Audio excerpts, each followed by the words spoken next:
Picture a grand hall in Constantinople, where golden mosaics glitter under flickering torchlight. The air is thick with incense and whispered secrets, as silk-clad courtiers exchange knowing glances.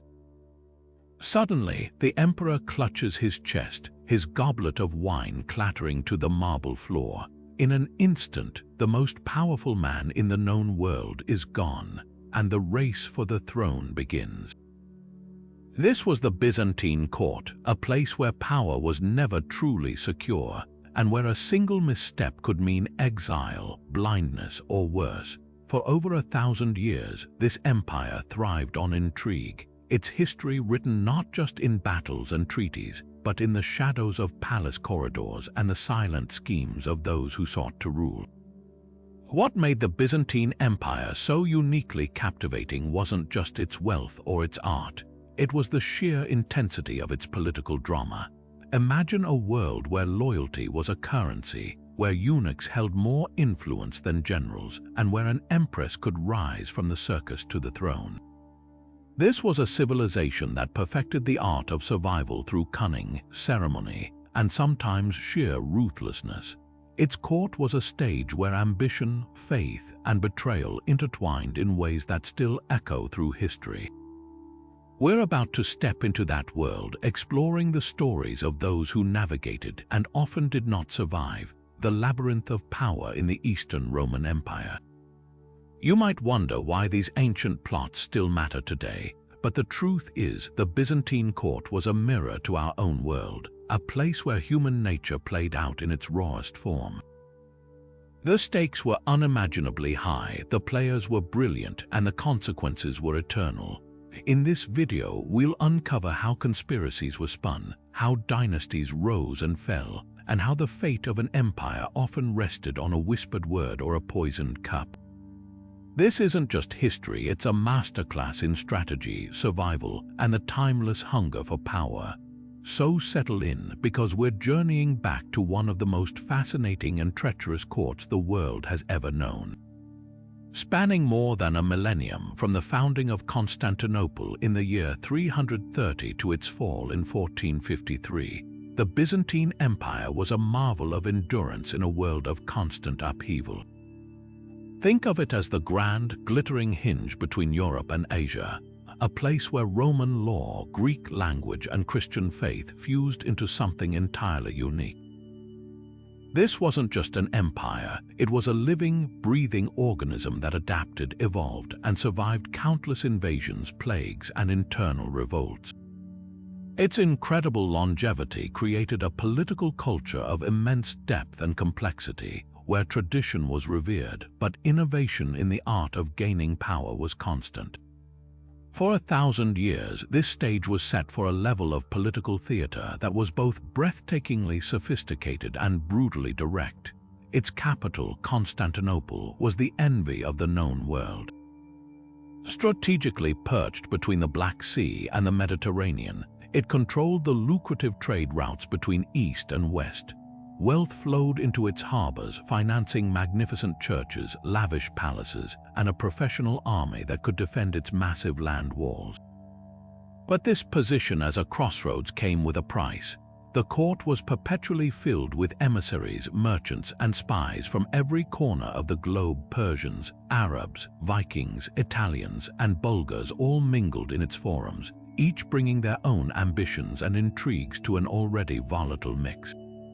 This constant influx of foreign ideas and rival powers meant that Byzantine politics were never just an internal affair.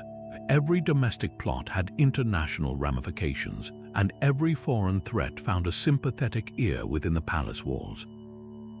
This environment, rich with wealth, diverse in its people, and under perpetual pressure, made the imperial court the ultimate prize. Power here was not simply inherited, it was negotiated, usurped, and fiercely defended. The emperor was seen as God's representative on earth, a figure of immense spiritual and political authority, making control of the throne the ultimate objective. Yet there was no clear, undisputed line of succession. While dynasties did form, the absence of strict primogeniture meant that a successful general, a clever bureaucrat, or even a powerful empress could make a bid for power. This uncertainty created a permanent state of political competition, where elaborate ceremonies designed to display imperial majesty also served to mask the relentless jockeying for position happening just beneath the surface. The court became a labyrinth where only the most astute, the most cunning, or the most ruthless could hope to navigate the path to the throne. At the heart of this endless drama stood the Great Palace itself, a city within a city that was both a magnificent symbol of imperial power and a tangled web of corridors designed for deception. This wasn't a single building but a vast, sprawling complex of chambers, churches, courtyards, and barracks that stretched from the hippodrome down to the sea walls. For those who entered, it was dangerously easy to become lost, both literally and politically. The sheer scale of the palace meant that different factions could operate in their own wings, plotting in secluded gardens or private chapels, all while maintaining the public illusion of a unified court. Its very architecture was a physical manifestation of Byzantine statecraft, breathtakingly beautiful on the surface, but incredibly complex and difficult to navigate beneath.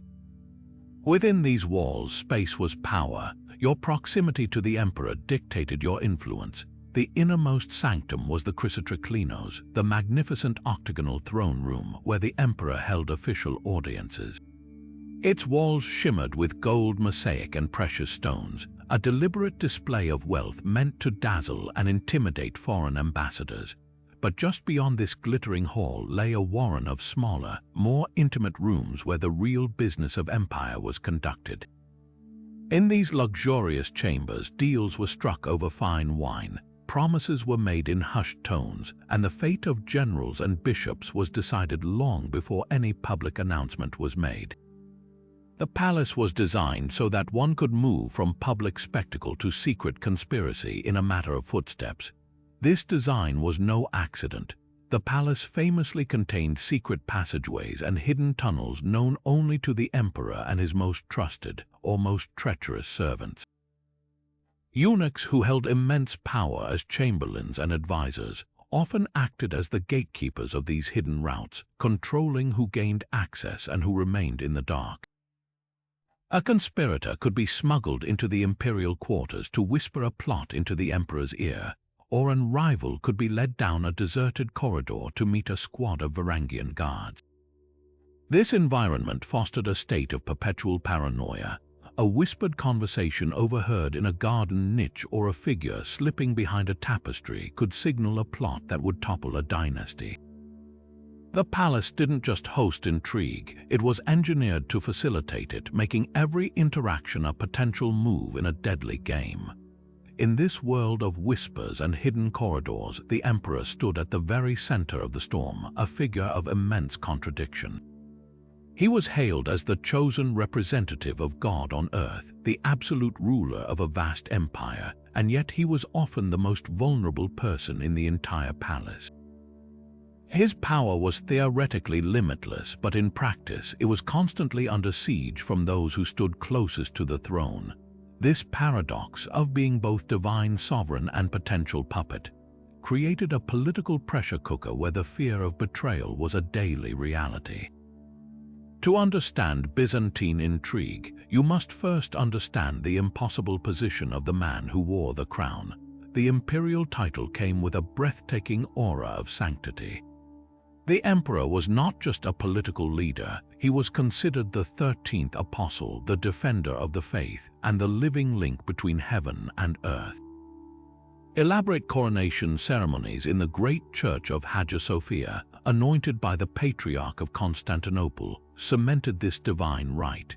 His image was everywhere, on coins, in mosaics, on official documents, always depicted with a halo, a direct symbol of God's favor. This sacred status was the primary source of his authority, demanding absolute obedience from his subjects. To disobey the emperor was to disobey God's will itself, a concept that provided a powerful tool for maintaining order and quelling dissent. But this very source of strength was also his greatest weakness. Because the emperor's legitimacy was so deeply tied to divine favor, any sign of weakness, misfortune, or failure could be interpreted as God withdrawing his blessing. A military defeat, a plague, or even a bad harvest could spark rumors that the emperor had fallen out of grace, instantly making him vulnerable. This religious framework meant that a rival didn't need to just be stronger. They simply needed to appear more pious, more successful, or more favored by heaven to justify a coup. The court and the populace were always watching for a sign, ready to transfer their loyalty to whoever seemed to carry God's new favor, making the emperor's position perpetually insecure. This environment inevitably gave rise to the shadowy figures who sought to wield power from behind the throne. The emperor was surrounded by a complex web of advisors, family members, powerful eunuchs, and influential generals, all of whom had their own ambitions. A strong-willed emperor could dominate these factions, but a young, weak, or indecisive one could easily become a mere figurehead. Empresses like Theodora, the wife of Justinian, famously exercised immense power, sometimes even overruling her husband's decisions.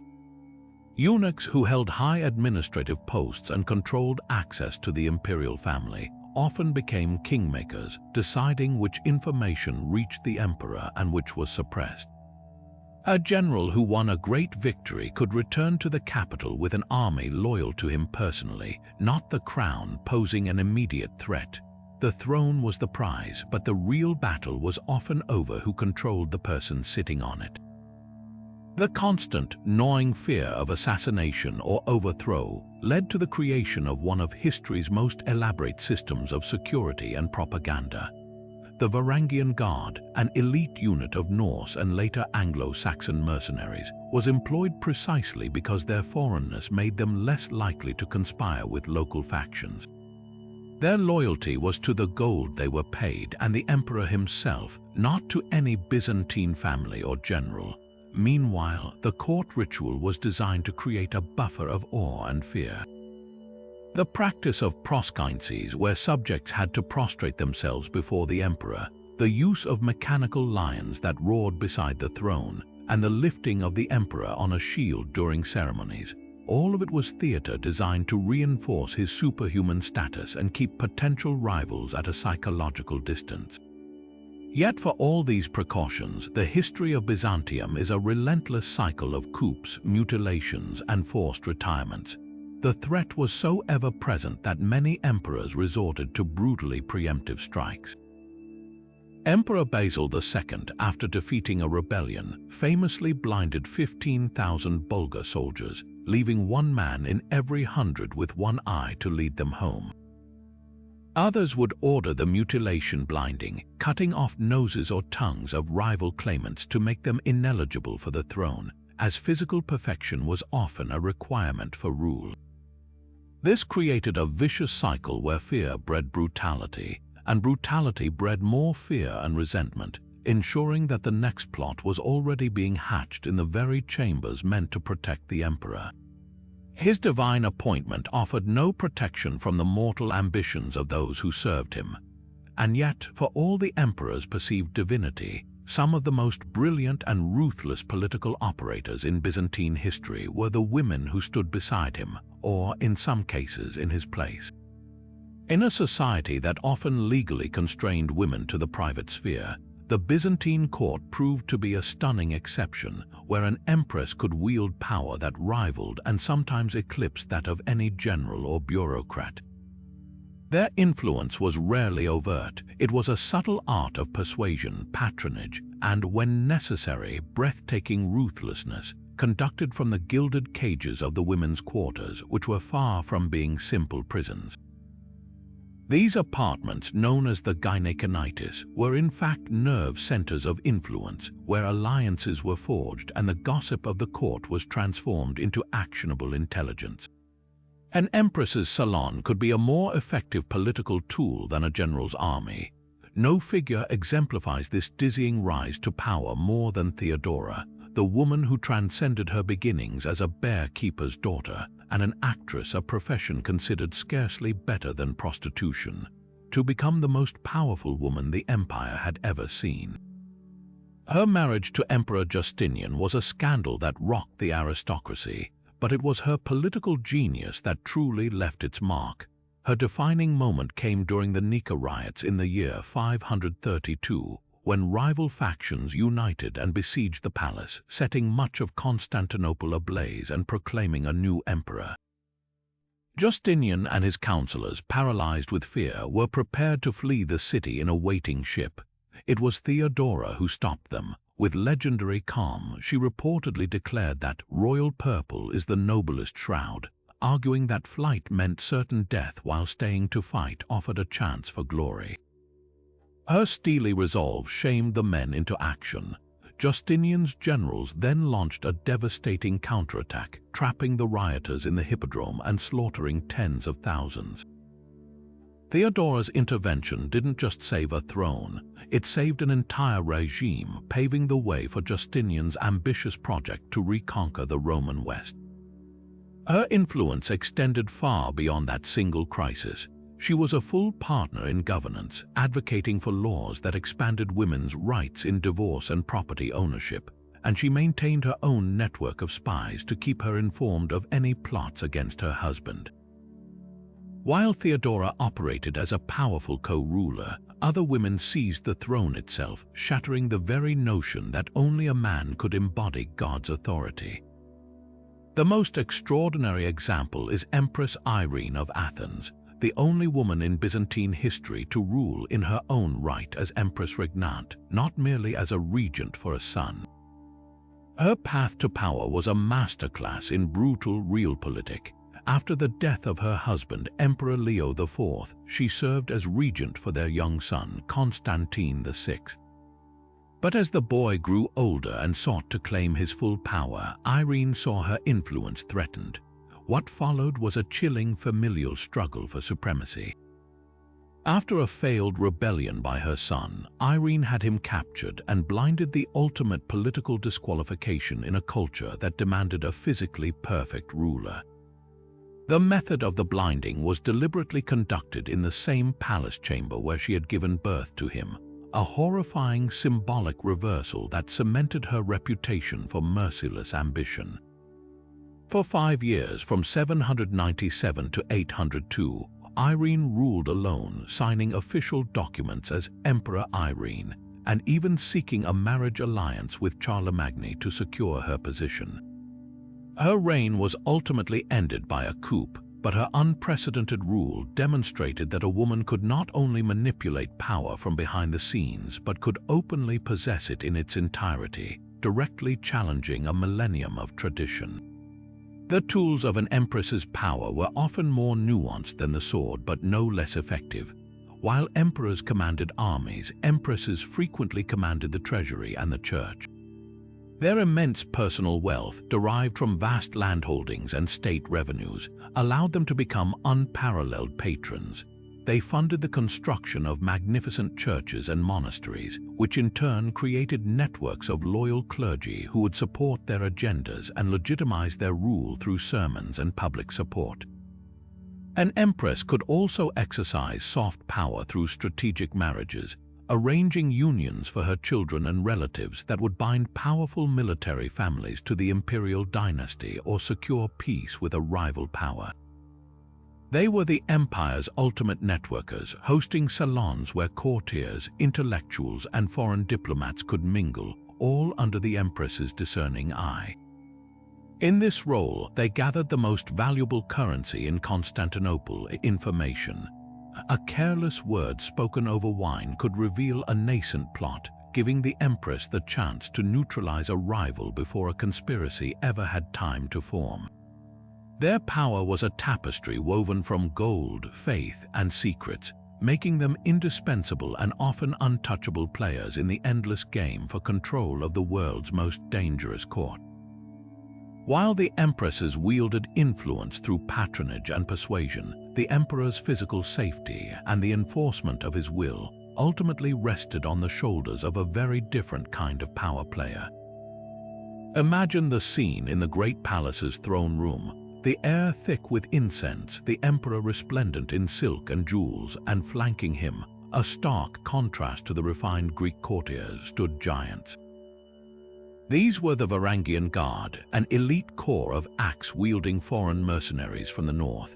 Their presence was a constant, formidable reminder that in Byzantium, ultimate authority often relied on the loyalty of men who had no ancestral ties to the empire itself. They were the ultimate insurance policy for a ruler who could trust almost no one in his own court. The Guard's origins trace back to the late 10th century, when Emperor Basil II faced a massive rebellion led by two of his most powerful generals. Desperate for a force whose loyalty was unquestionably to him personally, and not to any of the feuding Byzantine aristocratic families, Basil turned to an unlikely source, Vladimir I of Kiev. In exchange for Basil's sister's hand in marriage, an unprecedented honor for a Slavic ruler, Vladimir sent 6,000 Rus warriors to the emperor's aid. These fierce Norsemen, who had settled along the rivers of what is now Ukraine and Russia, proved instrumental in crushing the revolt. Basil, impressed by their ferocity and their political disconnection from his internal enemies, kept them on as his personal bodyguard. This unit would evolve over the centuries, eventually drawing not just from Scandinavia but also from Anglo-Saxon England, particularly after the Norman conquest of 1066 displaced many Saxon warriors who sought fame and fortune abroad. What made the Varangians so uniquely valuable was their ethos of absolute loyalty. Their oath was not to the abstract idea of the empire nor to the Greek people, but to the emperor himself. This was a bond forged in gold and honor. They were paid extravagantly, given a generous share of plunder, and enjoyed a privileged status within Constantinople, their distinctive appearance and weaponry making them instantly recognizable and respected. Their foreignness, which initially made them outsiders, became their greatest asset to the emperor. They had no stake in the complex web of family rivalries and had no natural allies among the scheming eunuchs or bureaucrats. Their isolation within the city made them dependent on the emperor for their position and wealth, ensuring their fidelity. A Byzantine chronicler noted that they regarded loyalty to the emperor and the protection of his person as a family tradition, passed down from one generation of recruits to the next. Their primary duty was, of course, to act as the emperor's personal protectors. They were his constant shadow, stationed at every door to the imperial chambers, standing vigil during audiences and accompanying him in public processions. In an era of poison and daggers in the dark, their vigilance was the last line of defense, but their role extended far beyond simple bodyguarding. They were also the empire's ultimate enforcers. When an emperor needed to arrest a powerful noble for treason, it was the Varangians who carried out the order, their imposing presence often preventing any resistance. They were used to collect particularly troublesome taxes, their reputation preceding them ensuring compliance. They even had judicial functions, sometimes acting as interrogators or guards for high-profile prisoners. Their great battle axes, which they called the dynasties, were not merely ceremonial. They were tools of intimidation and, when necessary, execution. Yet, in the twisted logic of Byzantine politics, the very group tasked with preventing coups inevitably became a central pawn in them. While their loyalty was staunch, it was also, paradoxically, for sale. Their oath was to the person wearing the crown, not necessarily to a specific bloodline. This meant that if a challenger could successfully seize the throne and, crucially, gain control of the imperial treasury, he could literally buy the loyalty of the guard. The Varangians were pragmatists. They served the emperor in power, provided he could pay them.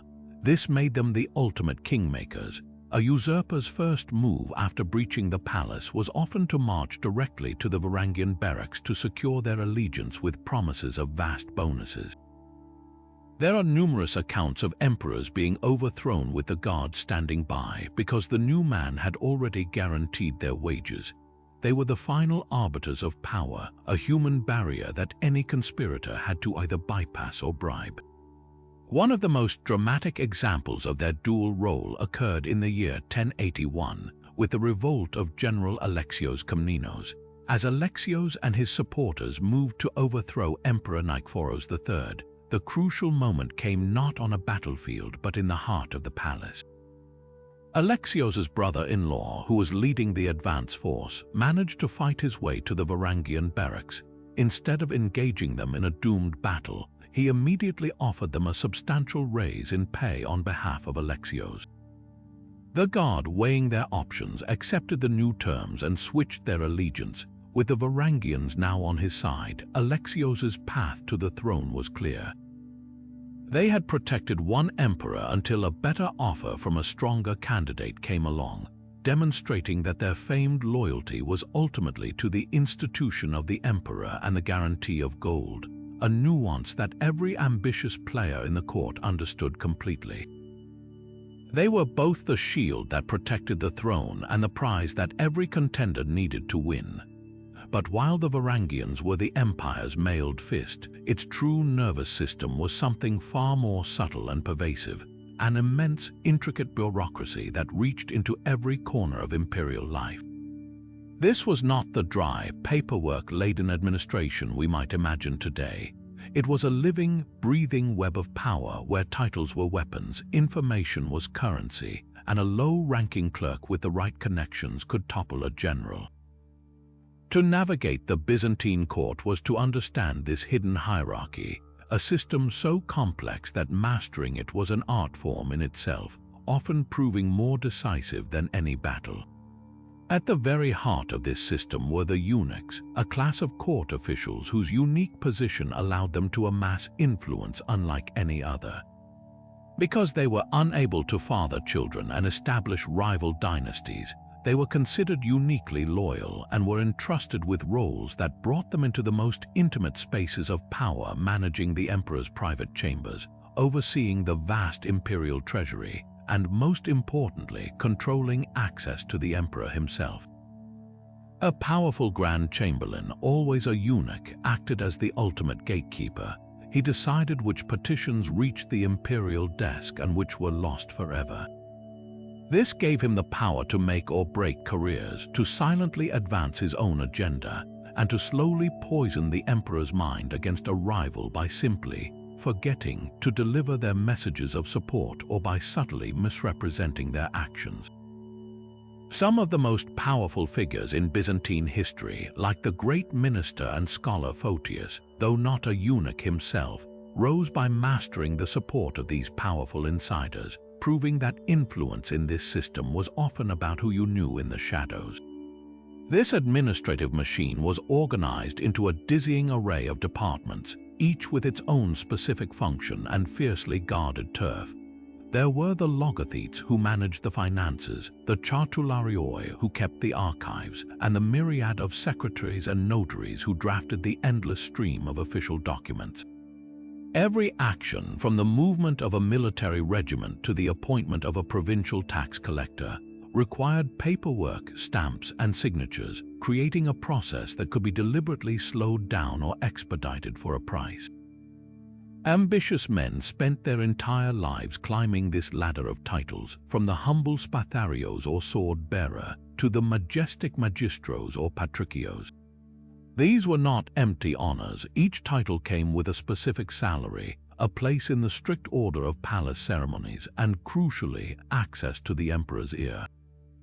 The order in which officials were allowed to kiss the imperial robe during an audience was a public map of the current political landscape, scrutinized by everyone in the room for any sign of a rise or fall from grace.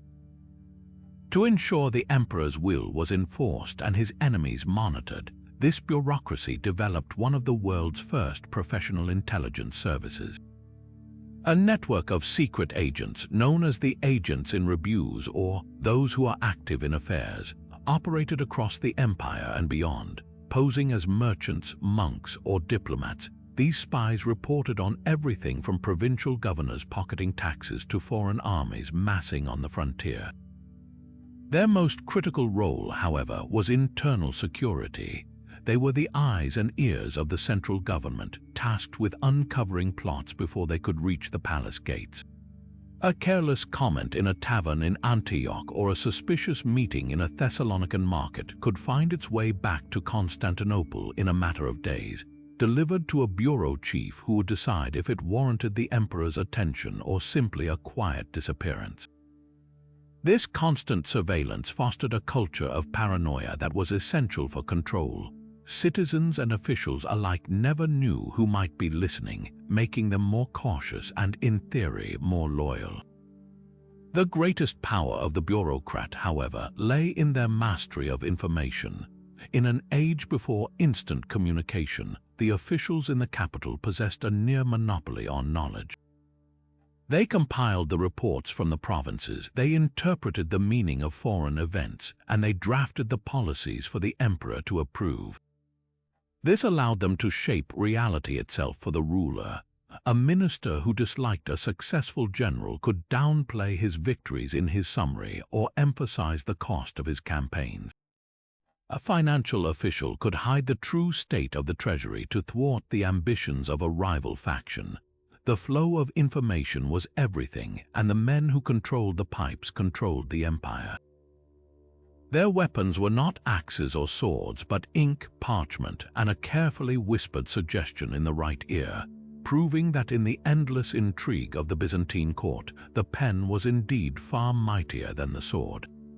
But this sprawling bureaucracy and the palace guard were not the only pillars of imperial power. The empire itself was physically structured around a revolutionary military and administrative innovation known as the theme system. This network of provinces, each called a thema, was the backbone of Byzantine survival for centuries, a brilliant solution to the constant threats on its borders. Yet, in a classic Byzantine paradox, this very system designed to protect the emperor also became the primary engine for his overthrow, as ambitious generals commanding provincial armies realized that the road to Constantinople and the throne was paved with the loyalty of their own soldiers. The theme system emerged from the ashes of catastrophe in the 7th century, as the empire reeled from the lightning-fast conquests of the Arab armies that stripped away its richest provinces in the Middle East and North Africa. With the state treasury nearly bankrupt and the professional Roman army shattered, the emperors in Constantinople had to devise a new way to defend what remained. Their solution was ingenious. They began to grant tracts of land within the empire's borders to veteran soldiers, on the condition that the land and the military service attached to it would be hereditary. This created a self-sustaining class of farmer soldiers who could be called up to fight for their own homes when needed, eliminating the enormous cost of maintaining a large standing army. The empire was divided into these military districts, each under the command of a strategos, a general who held both military and civil authority. This decentralized structure allowed for a flexible and rapid defense. An invasion in Anatolia could be met by the local theme army long before word even reached the capital. For a time, this system was a stunning success.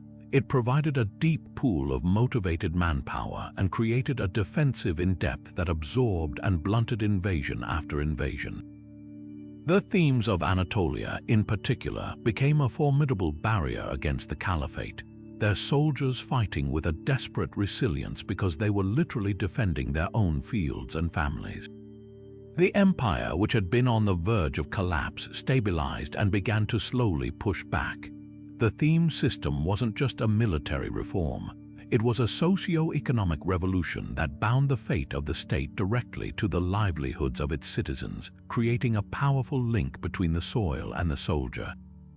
However, this decentralization of military power came with a dangerous and inevitable trade-off. While the system protected the empire from external enemies, it slowly created powerful internal rivals to the emperor himself. A strategos was more than just a general. He was the supreme authority in his province. He collected taxes, administered justice, and commanded an army that was personally loyal to him. Stationed far from the watchful eyes of the palace eunuchs and the capital's bureaucrats, these generals could build their own personal power bases, forging bonds of allegiance with their officers and troops that often overshadowed their loyalty to a distant emperor in Constantinople. The very land grants that ensured military service also meant these soldiers had a stronger direct connection to their local commander, who ensured their farms were protected and their families were secure, than to an imperial court they might never see. This set the stage for the single greatest source of internal conflict in Byzantine history, the rebellion of the Theme armies. A successful general, fresh from a victory against the Arabs or the Bulgars, would find himself at the head of a battle-hardened, loyal army and flush with plunder.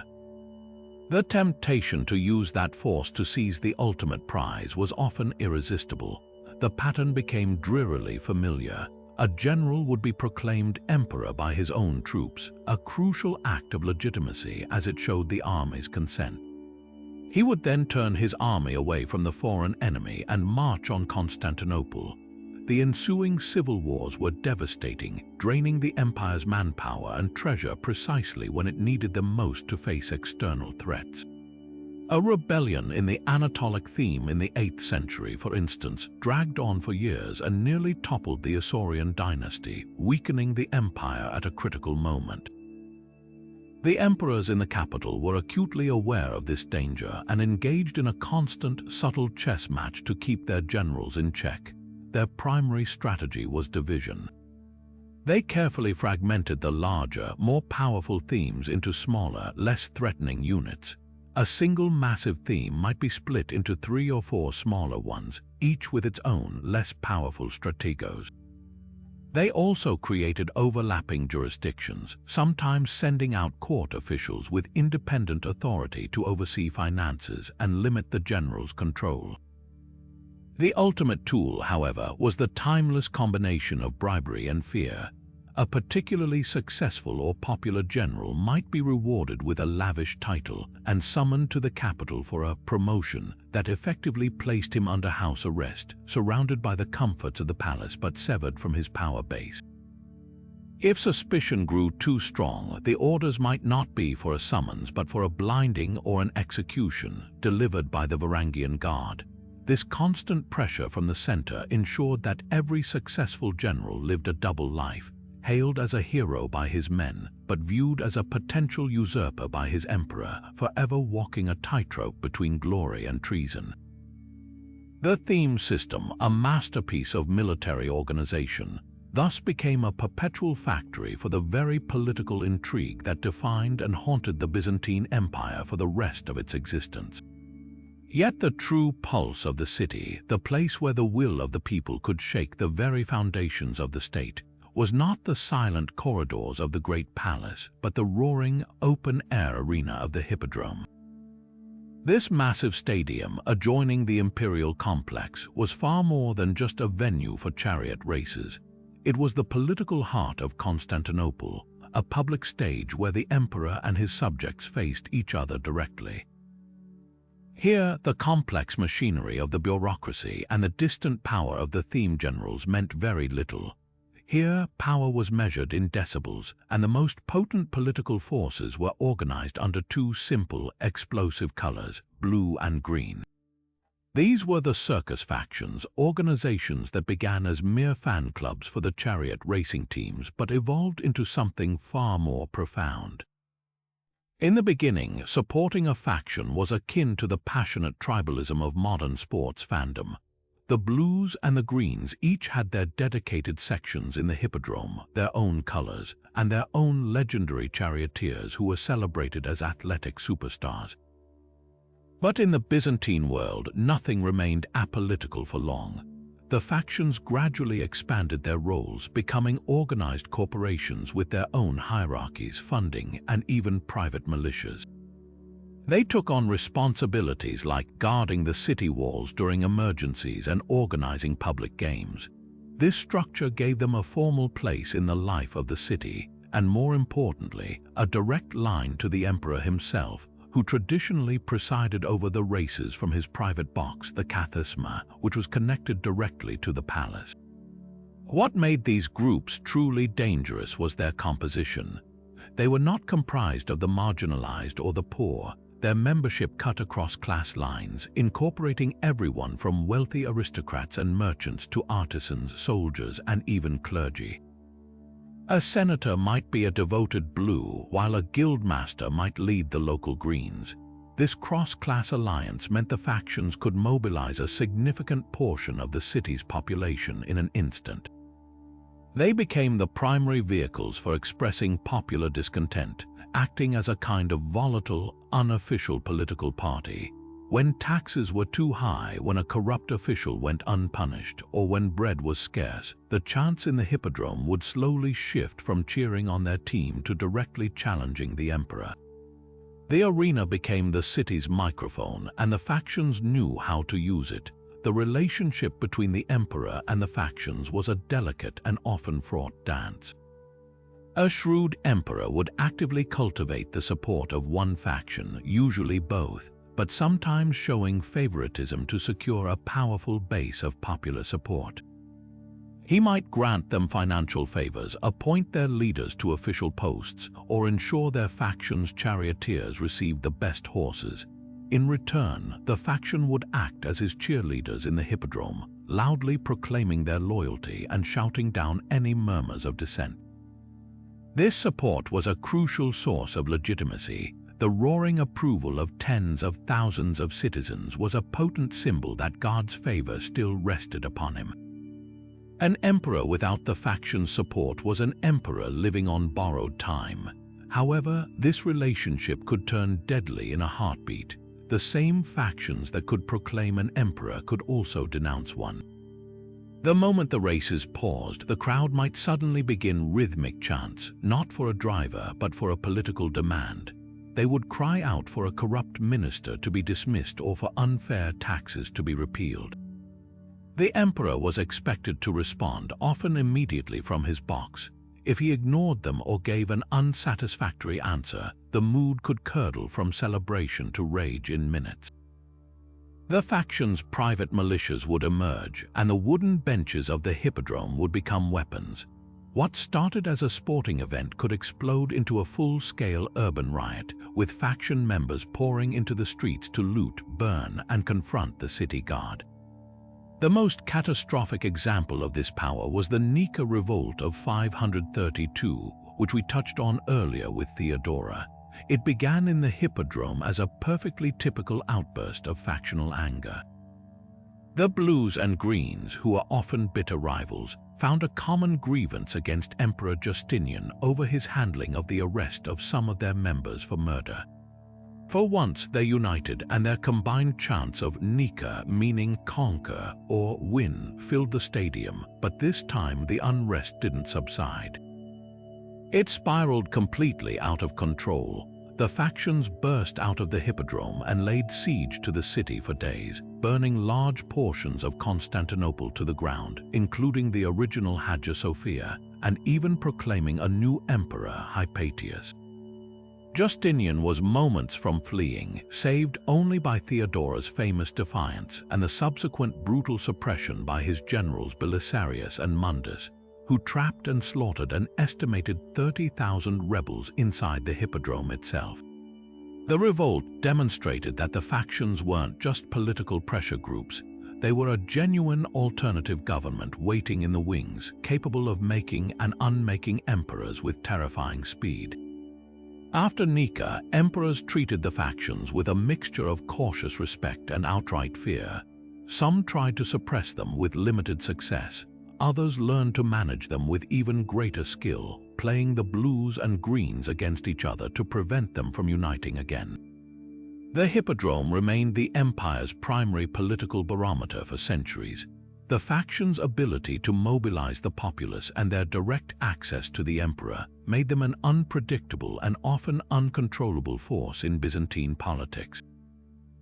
They were a stark reminder that even in an autocratic state where the emperor was considered divinely appointed, power ultimately had to be negotiated with the people, or at least with the organized, chanting, and potentially violent corporations that claimed to speak for them. In the end, the roar of the hippodrome crowd could be just as decisive as the whisper of a eunuch in the palace or the loyalty of a general on the frontier. Yet even the volatile power of the hippodrome factions was often channeled and manipulated by a force far more profound and divisive: the very faith that bound the empire together. In Byzantium, religion was never a purely private matter of salvation. It was the ultimate political language, a framework through which all power was justified and contested. Theological disputes, which might seem like abstract arguments over doctrine to a modern eye, were in fact the preferred weapons in the arsenal of court intrigue, offering a seemingly righteous cover for the most ruthless power plays. To control religious doctrine was to claim a direct line to divine will, and in a state where the emperor was God's regent, that control was the ultimate prize. The most explosive and enduring of these conflicts was the battle over icons, the holy images of Christ, the Virgin Mary, and the saints that filled Byzantine churches and homes.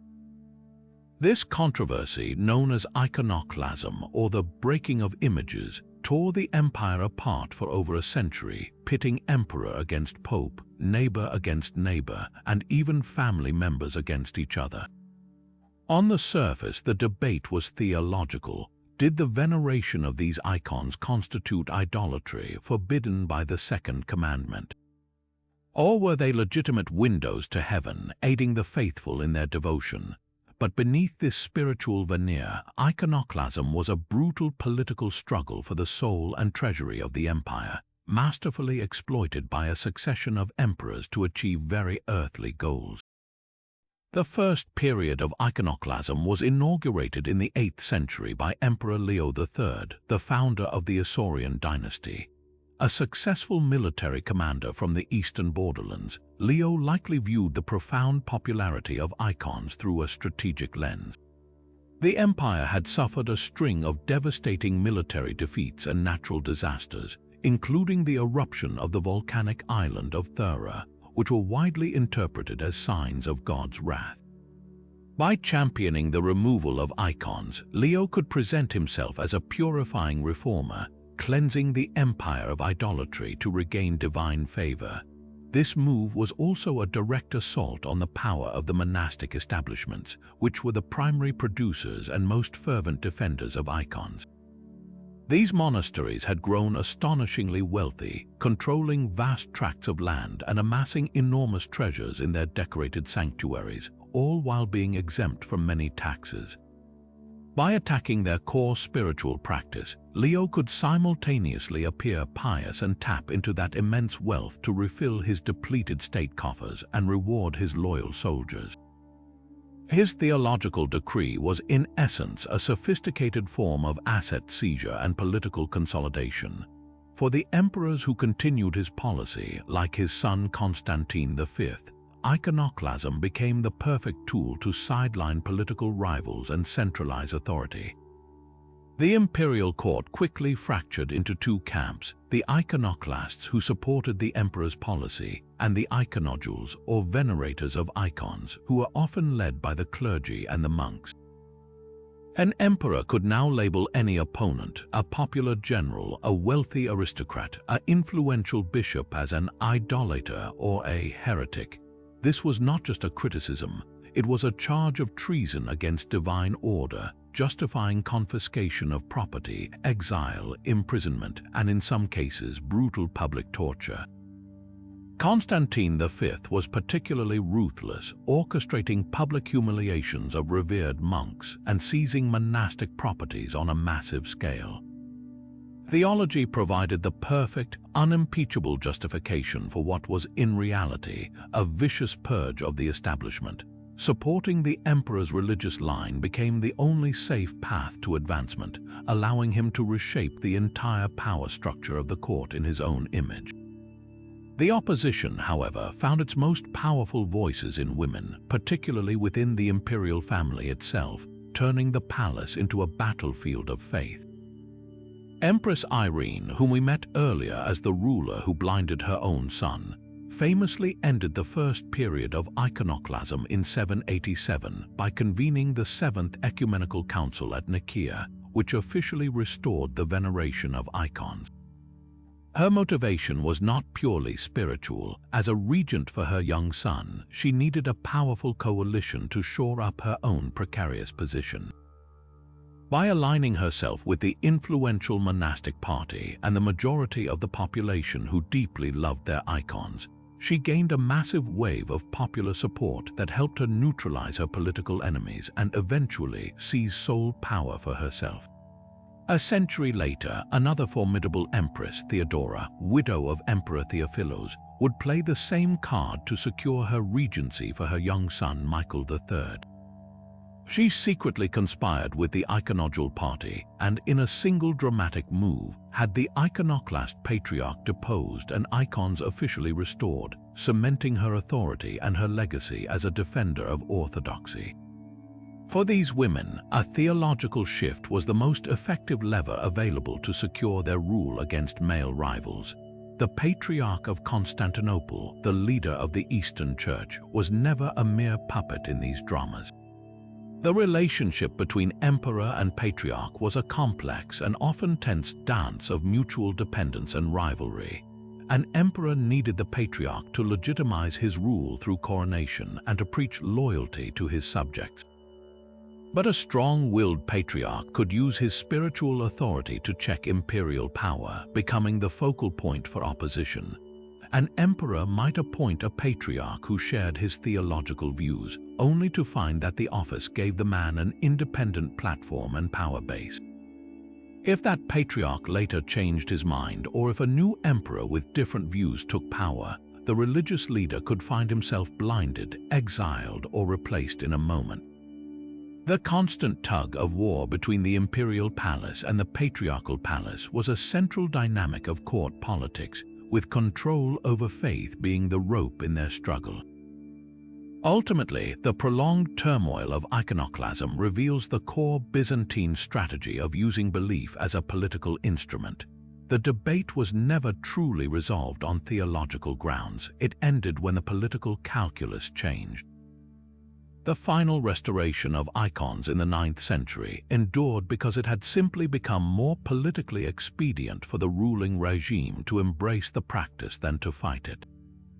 The lesson for every player in the Great Palace was clear. A well-argued point about the nature of Christ's incarnation could be a far more effective weapon than a forged letter or a paid assassin. It could mobilize the masses, bankrupt your enemies, legitimize a coup, and sanctify a tyranny, all while wrapping itself in the unquestionable mantle of divine truth. In the world's most sophisticated court, the deepest conspiracies were not whispered in shadows but preached from pulpits, proving that in the quest for power, the most potent weapon was often God himself. Yet even as these violent theological storms finally began to subside, a new dynasty emerged from the most unlikely of places, a stable. The Macedonian era, often remembered as the glittering golden age of Byzantine power, actually began with one of the most audacious and brutal acts of betrayal in the empire's long history. Its founder, Basil I, was a man of immense physical strength and even greater ambition. A peasant from Armenian stock who reportedly arrived in Constantinople with nothing but the clothes on his back and a bag of provisions. His rise was the stuff of legend, discovered wrestling in the streets by a court official who was impressed by his power. He was brought into the service of the powerful and dissolute Emperor Michael III, a ruler known to history by the unflattering nickname the Drunkard. Michael took a strong liking to the formidable Basil, elevating him to the position of chief equerry, then chamberlain, and finally co-emperor, making the former peasant his adopted son and heir. But for Basil, sharing power was not enough. In 867, after a lavish banquet where the emperor had been drinking heavily, Basil and a group of his accomplices burst into the imperial bedchambers. They hacked Michael III to death, then dragged his body from the room, leaving the man who had raised him from nothing to die in a pool of his own blood. The Macedonian dynasty, which would guide the empire to its greatest territorial extent and cultural flourishing, was born not from noble lineage but from a dagger in the dark, a stark reminder that in Byzantium no position was ever truly safe, not even for the man on the throne. This act of regicide cast a long shadow over the dynasty's subsequent brilliance, creating a pattern of ruthless ambition and simmering paranoia that would define the next century and a half. Basil I, now the sole emperor, spent much of his reign attempting to legitimize his bloody usurpation.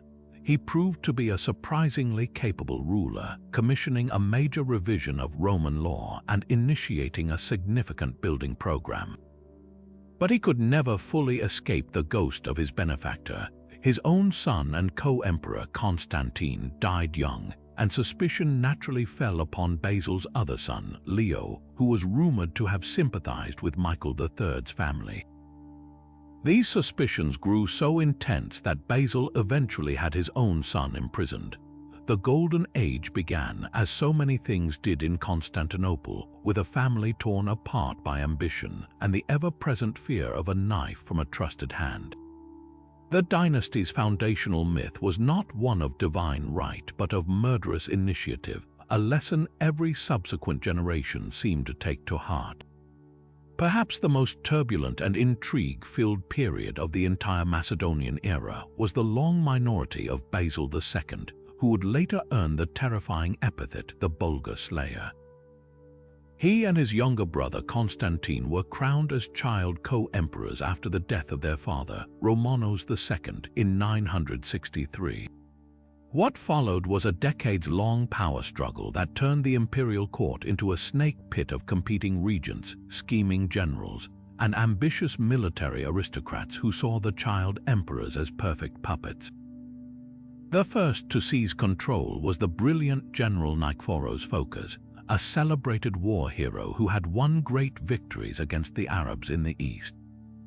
After marrying the boy's mother, the formidable Empress Theophano, he was proclaimed senior emperor and regent, but Nikephoros Phocas, the great battlefield commander, proved less adept at navigating the corridors of the Great Palace.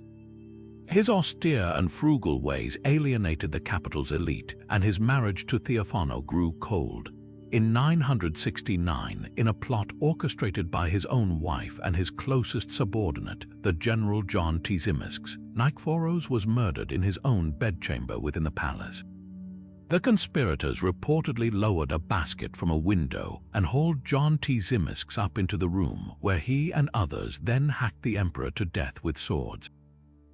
John Tzimiskes then presented the dead emperor's head to the mob outside to prove his claim to the throne. John Tzimiskes, now the new senior emperor and regent for the young Basil and Constantine, was himself a master of the political game. To secure his own illegitimate rule, he was forced to appease the powerful church and bureaucracy by exiling his co-conspirator Theophano and publicly condemning the murder he had just committed. He then proceeded to become one of the empire's most successful military leaders, crushing the Russians in Bulgaria and expanding Byzantine borders. His sudden death in 976, rumored to be from poison, finally left the 18-year-old Basil II as the nominal ruler. But the power behind the throne was now a ruthless and enormously powerful eunuch named Basil Lecapenos, the illegitimate son of Emperor Romanos I, who had controlled the administration for decades. The young emperor found himself a virtual prisoner in his own palace, his authority ignored while the great aristocratic families of Anatolia, the Skleroi and Phocades, took the opportunity of a weak center to rise in open rebellion, threatening to tear the empire apart in a civil war that mirrored the earlier plots of the regency. The experience of being a powerless figurehead surrounded by treacherous advisors and rebellious generals forged Basil II into the iron-willed autocrat he would become. For the first decade of his personal rule, he was forced to fight a brutal civil war against the rebellious aristocrats, a conflict that culminated in the Battle of Pancalia in 979. His victory there was decisive, but it did not end the resistance. The intrigue continued, with plots and conspiracies simmering for years. This prolonged period of internal treachery fundamentally shaped his worldview. He came to see the wealthy military aristocracy not as the backbone of the empire, but as its greatest internal threat. Once he had finally consolidated his power, he enacted a series of ruthless policies designed to break their power forever. he famously imposed the Palaiologos, a law that made the largest landowners responsible for paying the tax debts of their poorer neighbors, a measure that drained the wealth of the aristocratic families who had opposed him. His most infamous act, of course, was the brutal blinding of 15,000 Bulgar soldiers after his victory at the Battle of Claudion in 1014, a monstrous act that was as much a message to any potential domestic rivals as it was to foreign enemies. It proclaimed that this emperor, forged in the fires of court intrigue and rebellion, would show no mercy to those who challenged his power. The golden age of the Macedonian dynasty, for all its military conquests and cultural achievements, was built upon a foundation of paranoia and ruthless consolidation, proving that even at the pinnacle of its power, the Byzantine court never ceased to be a crucible of ambition and treachery. The story of Basil I's rise reads less like a historical record and more like a dark fairy tale, a testament to the fact that in the Byzantine Empire, the gap between the gutter and the throne could be crossed in a single lifetime with enough strength, cunning, and ruthlessness. He was born into a peasant family, likely of Armenian descent, in the theme of Macedonia, a fact that would later give his dynasty its name. His early life was one of hardship and obscurity. By some accounts, he was captured by Bulgars as a young man and only made his way to Constantinople as a penniless refugee. He arrived in the great city with nothing but ambition, finding work as a stable hand, a man so strong he was said to be able to tame the wildest horses and subdue any rival with his bare hands. This raw physical power was his first and most crucial asset, catching the eye of a court official named Theophilus during a street brawl. Impressed by the young man's formidable presence, Theophilus brought him into the service of a powerful patron, who then presented him at the court of Emperor Michael III. Michael, known to history as the drunkard, was a ruler given to extravagance and capriciousness. He was immediately taken with Basil's brute strength and earthy charisma, a stark contrast to the refined and often scheming courtiers who surrounded him. The emperor brought Basil into his inner circle, elevating him first to the position of chief equerry, then to the prestigious post of chamberlain of the palace, and finally granting him the exalted title of Parakomomenos, the one who sleeps in the emperor's bedchamber, his most trusted bodyguard. This was an incredible ascent for a man of such low birth, but Basil's ambition burned far brighter than any sense of gratitude. He understood that his position was built on the shifting sands of imperial favor, and he moved to secure it through a web of strategic alliances. The most crucial of these was his affair with the emperor's mistress, Eudokia Ingerina, a relationship Michael himself may have encouraged to provide a cover for his own indiscretions. This complex arrangement gave Basil a foothold in the most intimate circles of power. Basil's hunger, however, was not sated by proximity to the throne. He wanted the throne itself. His first major step was to eliminate the man who stood as the most formidable obstacle between him and the emperor, the powerful uncle of Michael III, the Caesar Bardas. Bardas was the true administrator of the empire, a capable and intelligent regent who viewed the upstart stableboy with deep suspicion. In 866, while on a military campaign in the east, Basil saw his opportunity. He whispered poisonous accusations into Michael's ear, convincing the impressionable young emperor that his uncle was plotting to seize power. With Michael's consent, Basil personally murdered Bardas during a meeting in the imperial tent, stabbing him repeatedly before the horrified eyes of the court officials present. For this act of loyalty, Michael rewarded Basil by adopting him as his son and crowning him as co-emperor, making him the formal heir over any of Michael's own relatives. Yet, in a court where paranoia was a survival skill, the creation of a co-emperor often spelled the doom of the senior one. Basil, now crowned and wielding immense authority, knew that Michael's mercurial nature meant his own favor could vanish in an instant. The emperor, perhaps beginning to regret elevating his servant so high, was said to have started mocking Basil's lowly origins and even threatened to replace him. For a man who had killed once to clear his path, a second murder was a logical necessity. On the night of September 23, 867, after a long and drunken banquet, Michael III retired to his bedchambers. Basil and a band of his trusted accomplices, which included his own relatives and well-placed conspirators, gained entry. They fell upon the inebriated emperor, hacking him to death. The details are gruesomely vivid. One account claims Basil himself sliced off Michael's hands with a sword as he clung to his bedpost, pleading for his life. The man who had lifted Basil from the stables was butchered by the very hands he had empowered, his body unceremoniously tossed into the sea before being given a proper burial. With the blood of his benefactor still fresh on his hands, Basil the Macedonian, the peasant stableboy, stood alone as the sovereign of the Roman Empire. His reign, which would last for 19 years and found a glorious dynasty, began not with a coronation of divine right, but with a brutal act of treachery that perfectly encapsulated the cutthroat reality of political ascent in the Byzantine world. And if the story of Basil I shows how a man could murder his way to the throne, the life of Theophano reveals how a woman could seduce and scheme her way to the very center of power, only to discover that the vortex of ambition she helped create would eventually threaten to consume her as well. Emerging from the relative obscurity of a tavern keeper's daughter, Theophano married the young heir Romanos II and became empress through a combination of breathtaking beauty and a political acumen that far surpassed her humble origins.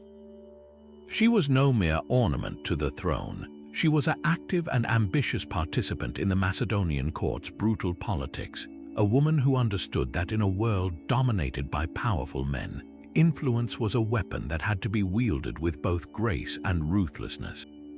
Her time as empress would become a masterclass in using marriage, motherhood, and murder as tools of statecraft, making her one of the most fascinating and controversial figures in Byzantine history. Her first and most crucial move was her marriage to Romanos II, a union that scandalized the traditional aristocracy. Romanos' father, Emperor Constantine VII, had initially arranged for his son to marry a daughter of the powerful and respected General Bardas Phocas, a move designed to bind the military aristocracy to the imperial family. But the young Romanos, utterly captivated by Theophano's charm, defied his father's plans and married her instead. This was more than a romantic rebellion. It was a profound political snub that alienated the powerful Phocas clan from the very beginning of Romanos' reign. When Constantine died and Romanos took the throne, Theophano was now empress, and she immediately began working to consolidate her power by surrounding the young, perhaps impressionable emperor with her own allies and pushing his sisters, the legitimate Porphyrogenite princesses, into the background. She had successfully replaced an alliance with a mighty general with her own untested network, a gamble that would define the rest of her life. Then, in 963, the unexpected happened. Emperor Romanos II, a young man in his mid-20s, died suddenly after a short and mysterious illness. The official cause was either a hunting accident or a burst blood vessel, but the whispers in the streets of Constantinople and the chronicles of the time pointed to a far more sinister culprit: poison, administered at the behest of his ambitious wife. Theophano was immediately suspected. Her motive seemed clear to contemporary observers. With her young sons Basil and Constantine crowned as child emperors, she would now rule as regent, wielding ultimate power without a husband to whom she had to defer. Whether she was actually guilty remains one of history's great unsolved mysteries, but the mere fact that she was so widely accused tells us everything about the atmosphere of the court and her own reputation for ruthless ambition. She was a woman who knew what she wanted and was feared to be capable of anything to get it. Her regency, however, was immediately fragile. She was a woman surrounded by powerful, ambitious men who saw her son's youth as their own opportunity. The greatest threat came from the brilliant and immensely popular General Nikephoros Phocas, the very man whose family she had spurned years earlier. Nikephoros was a hero to the people, fresh from his reconquest of Crete from the Arabs, and he commanded the loyalty of the mighty Eastern armies. Rather than try to oppose him, Theophano made a characteristically daring and pragmatic move. She invited the general to Constantinople, and upon his arrival she proposed a marriage alliance. She would marry him, making him the senior emperor and protector of her sons, thereby co-opting the greatest threat to her children's throne. For Nikephoros, it was an offer he could not refuse, a path to the imperial crown without a bloody civil war. He married Theophano and was crowned Emperor Nikephoros II. In one stroke, Theophano had seemingly neutralized her most dangerous rival and secured her position at the center of power, now as the wife of the most powerful man in the empire. But the marriage quickly soured. Nikephoros Phocas, the great warrior, was a deeply pious and austere man in his personal life. He was known to sleep on a leopard skin on the floor instead of in a bed and spent much of his time in prayer.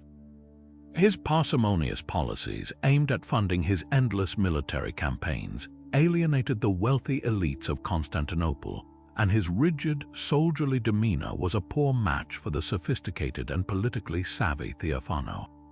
She found herself sidelined, her influence diminishing as her new husband relied on a circle of advisors that did not include her. The man she had brought in to protect her power was now stifling it.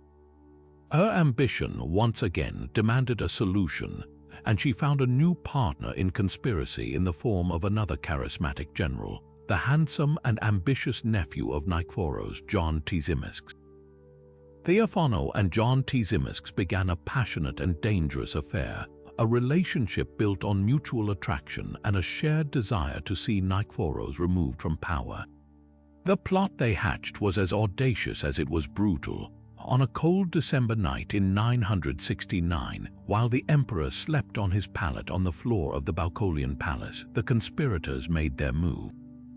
With Theophano's knowledge of the palace's secret passages, they were smuggled inside. Some accounts claim they were hauled up to the emperor's window in a basket. They found Nikephoros awake and pleading for mercy, but they showed none. John Tzimiskes himself is said to have struck the first blow, and the conspirators brutally murdered the emperor, decapitating his body. Theophano's role was clear. She had provided the access and the motivation.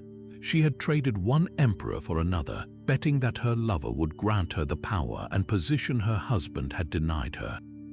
It was a bet she would tragically lose. John Tzimiskes, now Emperor John I, was immediately faced with a crisis of legitimacy. He was a usurper and a regicide, and the powerful church and bureaucracy demanded a price for their acceptance. That price was Theophano. To distance himself from the sordid murder and to appease the moral outrage of the court, particularly that of the powerful patriarch, John was forced to exile his lover and co-conspirator. Theophano was sent away from Constantinople, her property confiscated, her name dragged through the mud by the very chroniclers who now served the new regime. She had orchestrated the rise of two emperors, only to be discarded by the second when her usefulness had expired and her presence had become a political liability. Her later life is shrouded in obscurity, a quiet and ignominious end for a woman who had twice come so close to controlling the greatest empire on earth. Theophano's story is the ultimate Byzantine tragedy, a cautionary tale of how the relentless pursuit of power could elevate you to the highest heights, only to ensure your eventual and spectacular fall. The night of December 10, 969, was one of those sharp, clear winter nights in Constantinople where the cold seemed to amplify every sound. Inside the heavily fortified Byzantine palace, Emperor Nikephoros II, the brilliant and austere general who had reconquered Crete and expanded the empire's borders, slept not in a lavish bed but on a simple pallet on the floor of his chamber, a reflection of the ascetic piety that defined his personal life. He had earned the nickname the White Death of the Saracens for his relentless campaigns, but on this night the greatest threat was not from a foreign enemy. It was moving silently through the very corridors he had pledged to protect, guided by the hand of the woman who shared his throne. His wife, the Empress Theophano, and her lover, the dashing general John Tzimiskes, had spent weeks planning this moment, their conspiracy a desperate gambit born of thwarted ambition and personal grievance. The political motivations for the murder were as layered as the palace itself. Nikephoros Phocas had been a phenomenal military commander but a deeply unpopular emperor. His relentless focus on funding his armies led him to impose harsh taxes and cut the lavish spending that the capital's elite and the circus factions had come to expect. He alienated the powerful church by passing laws that restricted the growth of monastic estates, seeking to reclaim that wealth for the state. But for Theophano, the grievances were deeply personal.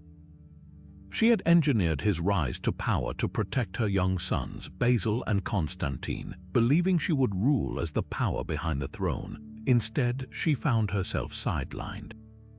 Nikephoros, a soldier at heart, was indifferent to the sophisticated political dance of the court and increasingly relied on a circle of advisors that excluded her. Her influence, the currency she had cultivated since her own dramatic rise from obscurity, was evaporating. She saw in his nephew, John Tzimiskes, a kindred spirit, another ambitious figure chafing under the emperor's rigid and parsimonious rule. Together, they represented a coalition of the discontented, Theophano with her intimate access, and John with his popularity among the military factions that felt overlooked. The plot unfolded with a chilling precision that spoke to Theophano's intimate knowledge of the palace's secrets. Knowing the emperor's chamber was guarded by loyal sentinels at every door, the conspirators could not approach directly. Their solution was both audacious and grotesquely inventive. As Nikephoros slept, the conspirators, led by John Tzimiskes, were reportedly hauled up the outside of the palace wall in a basket to a window leading directly into the imperial apartments, a route that bypassed all the guards, likely arranged by Theophano herself. They slipped into the room, their shadows dancing in the dim light of a single lamp. Some accounts claim the emperor was awakened by the noise and rose to his knees, his hands raised not in defiance but in prayer, pleading for mercy as he recognized the face of his own nephew and trusted general. There was to be no mercy. John Tzimiskes is said to have struck the first blow, aiming for the emperor's head. The other conspirators joined in, hacking at the defenseless man until he was dead. In their frenzy, they decapitated his body, a final act of desecration against the man who had been hailed as a living saint by his supporters. The aftermath was as calculated as the murder itself. To forestall any immediate uprising from the Varangian Guard or the palace garrison, John Tzimiskes knew he had to act quickly to legitimize his bloody coup. He seized the imperial crown and rushed to the barracks, not to fight the guards but to buy them. He promised them a massive bonus from the treasury, and their loyalty, as always, transferred instantly to the man who controlled the gold. As dawn broke over the Bosporus, John stood before the people of Constantinople, not as a regicide, but as their new emperor. He presented the assassination as a necessary act to save the empire from a ruler who had lost God's favor, a story he sold by immediately reversing Nikephoros' most unpopular policies. But there was one part of the conspiracy he could not afford to acknowledge. To cement his rule and gain the crucial support of the church, he was forced to publicly condemn Theophano's role in the plot. The very woman who had handed him the throne was now a political liability. Her ambition had removed one emperor and created another, only to see herself exiled and her name vilified, a stark reminder that in the Byzantine court, even the most cunning players could become pawns in a game that never truly ended. But just as John Tzimiskes seemed poised to eclipse the legacy of his murdered uncle, his own story reached a sudden and shocking conclusion. In January of 976, the emperor returned to Constantinople after a triumphant campaign against the Abbasids in the east, his reputation as a brilliant commander at its peak. He was a mere 45 years old at the height of his power and physical vigor, a man who had spent his life on horseback leading armies. Yet within days of his return, he was struck by a violent and mysterious illness. The swiftness of his decline was terrifying. The chroniclers describe a fever that consumed him, a sudden wasting away that left the robust general a hollowed shell. In a matter of just a few days, the man who had seized a throne through blood and cunning was dead. The official court explanation pointed to typhoid fever, but in the rumor-soaked atmosphere of Constantinople, no one believed such a convenient diagnosis. The timing was too perfect, the symptoms too abrupt. A shadow of suspicion immediately fell over the entire capital, and the finger of blame pointed in one inevitable direction, toward the young man whose throne John had pledged to protect, the now 19-year-old Basil II. The logic behind the suspicion was chillingly straightforward. For years, Basil and his brother Constantine had been little more than figureheads, their faces on the coins and their names in the proclamations, while real power was exercised first by the great eunuch Basil Lecapenus and then by the usurper John Tzimiskes. But Basil was no longer a child. He was coming of age, and with that came a burning desire to claim the power that was his birthright. John Tzimiskes, however, showed no signs of relinquishing control. He was a victorious and popular emperor in his own right, and his continued rule threatened to permanently sideline the legitimate Macedonian heirs. From Basil's perspective, the man who had saved the empire from a tyrant was now himself the primary obstacle to his own destiny. The only way to remove such a popular and entrenched figure was not through a public coup, which might fail and would certainly spark civil war, but through the oldest and quietest tool in the Byzantine arsenal, poison. The whispers suggested that Basil, or perhaps his powerful great-uncle Basil Lecapenus acting on his behalf, had arranged for a toxic substance to be administered to the emperor upon his return, cutting down the hero before he could solidify his power base any further. Yet Basil was not the only one with a motive. The Byzantine court was an ecosystem of rivalries, and John Tzimiskes had made powerful enemies during his reign. His seizure of the throne had humiliated and marginalized the powerful Phocas family, the relatives of the emperor he had murdered. They had watched with seething resentment as John took the glory and the military commands they believed were rightfully theirs. Furthermore, his desperate measures to gain legitimacy, exiling his lover Theophano and making public shows of piety, had alienated other factions who had supported the initial plot. It was entirely possible that one of these disgruntled groups saw the emperor's return from campaign as the perfect moment to exact their revenge, using the inevitable cloud of suspicion that would fall on the young Basil as the perfect cover for their own crime. In a court where allegiances shifted like sand, a poisoned cup of wine could have been delivered by any number of hands for any number of reasons. The truth of John Tzimiskes' death remains one of the great unsolved mysteries of the era, buried beneath a millennium of speculation. There is no smoking gun, no confession from a dying servant. What we are left with is the powerful and enduring narrative of the situation itself.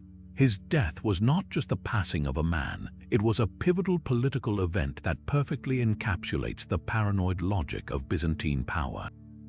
It demonstrated a brutal calculus that even the most successful emperor was not safe from the palace's shadows if his continued existence threatened the ambitions of those waiting in the wings. For the young Basil II, the sudden void left by John's death was the doorway to his own infamous reign. Whether he was the architect of the plot or merely its greatest beneficiary, the lesson was seared into his consciousness. That survival at the apex of power required a willingness to do the unthinkable, a lesson he would apply with terrifying ruthlessness in the decades to come. Emerging from 2 decades of regencies, murders, and civil wars, Basil II took the reins of power not as a carefree young ruler, but as a hardened survivor whose entire worldview had been shaped by betrayal. He had watched his father die under suspicious circumstances, seen his mother exiled for conspiracy, and been forced to play the puppet while a parade of powerful men, a eunuch, a general, a usurper, wielded his imperial authority. This brutal apprenticeship left him with an unshakable conviction. The greatest danger to the Byzantine throne did not come from foreign armies, but from the empire's own overmighty aristocracy. His reign would become a single-minded crusade to break their power forever, and he pursued this goal with a focus so ruthless it would earn him the name by which history remembers him, Basil the Bulgar Slayer. His first and most daunting challenge was the rebellion of two of the most powerful men in the empire, Bardas Skleros and Bardas Phocas. These were not minor provincial governors, they were scions of the great military clans of Anatolia, men who commanded vast private armies and whose family fortunes rivaled that of the imperial treasury itself. Their revolt was the culmination of a century of growing aristocratic independence, a direct challenge to the central authority of the crown. For years, Basil was forced to fight a grinding civil war, a conflict that saw fortunes shift back forth and even required him to make the humiliating move of releasing his former enemy, Bardas Skleros, from prison to help him fight the more dangerous Bardas Phocas. The war reached its climax at the Battle of Pancalia in 979, where the loyalist forces, led by the general Bardas Skleros fighting for Basil, finally defeated the rebel army. Bardas Phocas himself barely escaped the field, but the victory was a turning point. It proved that the young emperor could fight fire with fire, using one aristocratic faction to destroy another. Yet military victory alone was not enough for Basil. He understood that to truly secure his power, he had to do more than defeat his enemies on the battlefield. He had to shatter their spirit and erase their legacy. His methods were deliberately brutal and symbolic. After putting down subsequent revolts, he did not simply execute the rebel leaders. He ordered them publicly blinded, the traditional Byzantine punishment for treason that rendered a man physically and ritually unfit for imperial rule. But Basil took this a step further into the realm of psychological warfare. He was known to parade his mutilated prisoners before the court and the people, a grim spectacle designed to extinguish any lingering hope of resistance among their supporters. This was not mere cruelty, it was a calculated policy of terror, a message to every other ambitious general and aristocrat that the price of rebellion would be a living death. The most infamous example of this policy, and the act that truly earned him his fearsome reputation, occurred not in a civil war, but at the end of his long campaign against the Bulgarian Empire. After a decisive victory at the Battle of Claudion in 1014, Basil captured nearly 15,000 Bulgarian soldiers. His generals expected the usual outcome. The soldiers would be disarmed, ransomed, or perhaps enslaved. Instead, Basil issued an order of such staggering brutality it echoes through the centuries. He divided the prisoners into groups of 100. For each group, 99 men were blinded, and the 100th man was left with one eye, just enough vision to lead his 99 blinded comrades back to their Tsar, Samuel of Bulgaria.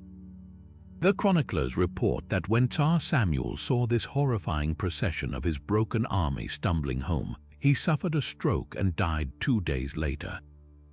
This act was more than a punishment. It was a masterpiece of psychological conquest designed to crush an enemy's will to fight for generations. It also served a dual purpose, broadcasting a terrifying message to any potential aristocratic rebels back in Constantinople. This is the price of defying Basil II.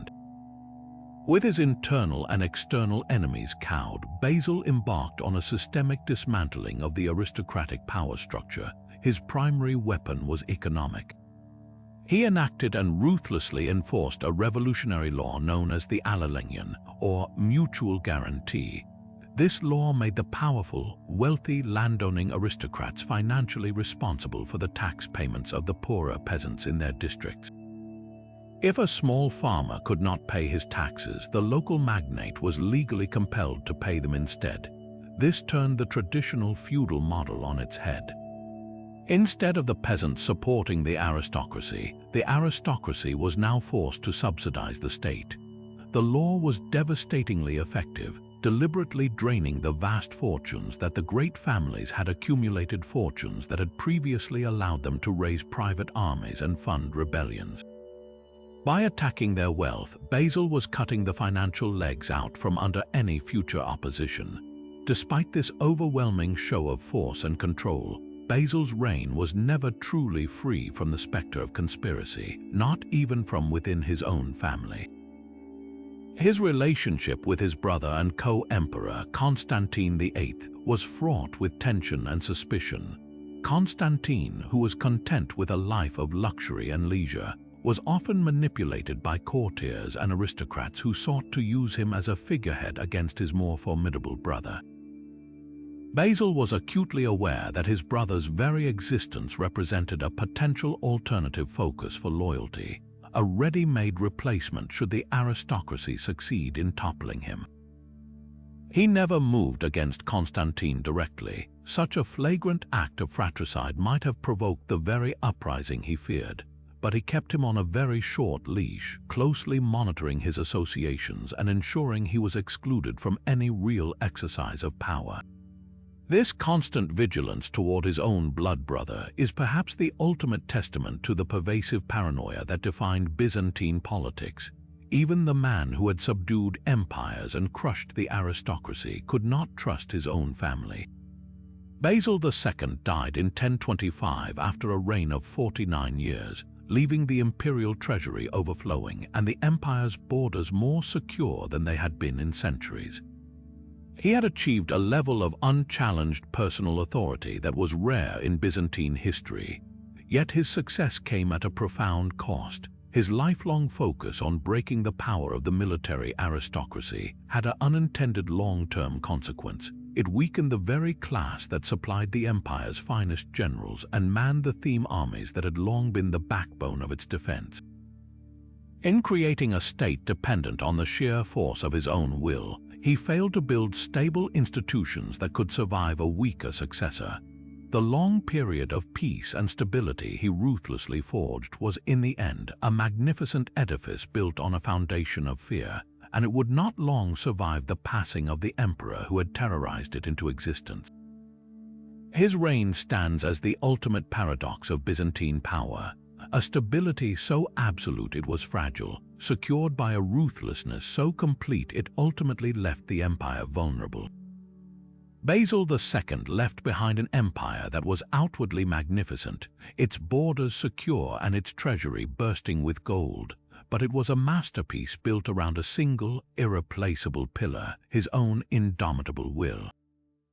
His death in 1025 created a vacuum of authority so profound that the entire political system he had terrorized into submission began to unravel at a terrifying speed. The problem was not a lack of heirs. He was succeeded by his brother Constantine VIII, who had been his utterly marginalized co-emperor for decades. The issue was that Constantine and the series of rulers who followed were entirely unlike the Bulgar slayer. They were not hard-handed soldiers or ruthless political operators. They were disinterested pleasure-seekers, malleable intellectuals, and unprepared bureaucrats, and their weakness acted like a siren call to every faction in the capital that Basil had spent his life suppressing. The intricate checks and balances of the court, which had been held in a state of frozen tension by his overwhelming presence, suddenly sprang back to life with a vicious intensity. The first to seize the opportunity were the very aristocrats whose power Basil had worked so systematically to break. With a weak emperor on the throne, the great landowning families of Anatolia, the Phocades, Scleroi, and Komnenoi, began to immediately reassert their influence. They used their vast wealth to buy loyalty within the capital, packing the bureaucracy with their clients and forming alliances with key figures in the palace. The Palaiologos tax law, Basil's brilliant tool for draining their coffers, was one of the first policies to be repealed, pouring wealth back into their hands and allowing them to rebuild the private armies that had been the source of their power. It was a stunning reversal of decades of policy, happening almost the moment the great emperor's eyes closed.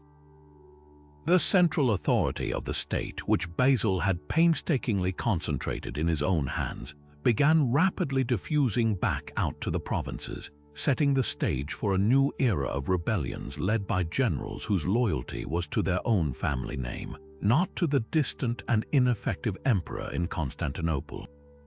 Within the palace itself, a new and even more volatile power struggle erupted.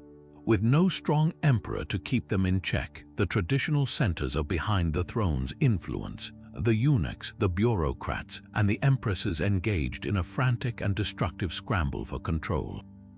The eunuchs, who controlled access to the imperial person and managed the day-to-day administration of the palace, found their influence greater than it had been in a century.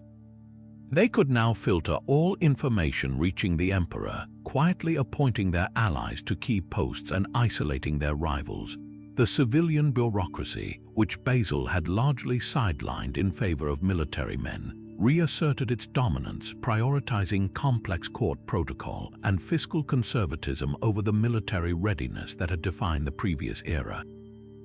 This often led to a dangerous neglect of the army, as funds were diverted from the border themes to finance court projects or fill the pockets of officials. Perhaps most dramatic was the return of the empresses as dominant political players. Constantine VIII's daughter, the formidable Zoe Porphyrogenita, became the central figure of the 11th century. Born into the purple, she believed power was her birthright.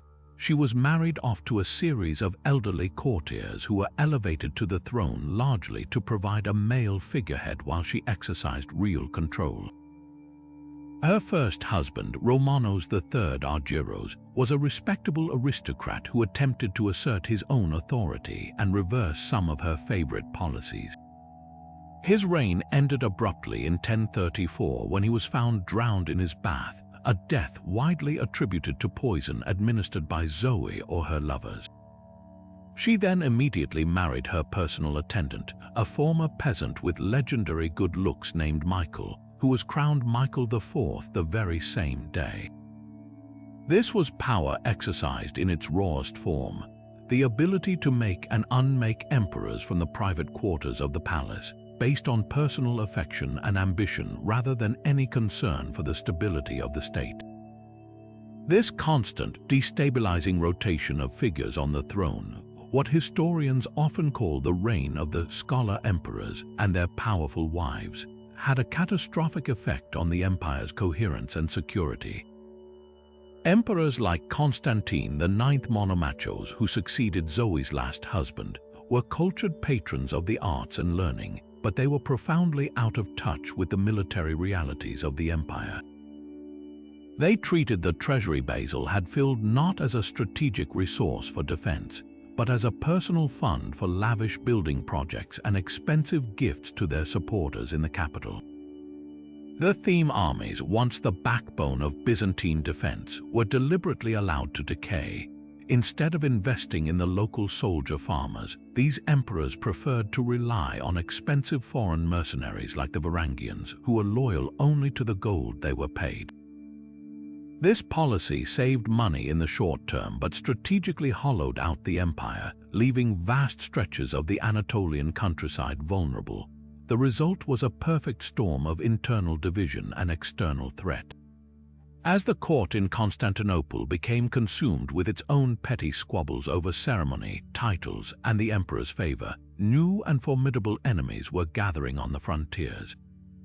In the east, the Seljuk Turks, a dynamic and militarily superior force, began to probe the weakened Byzantine defenses. They noticed the neglect of the border themes and the constant changes in command, which created a lack of coherent strategy.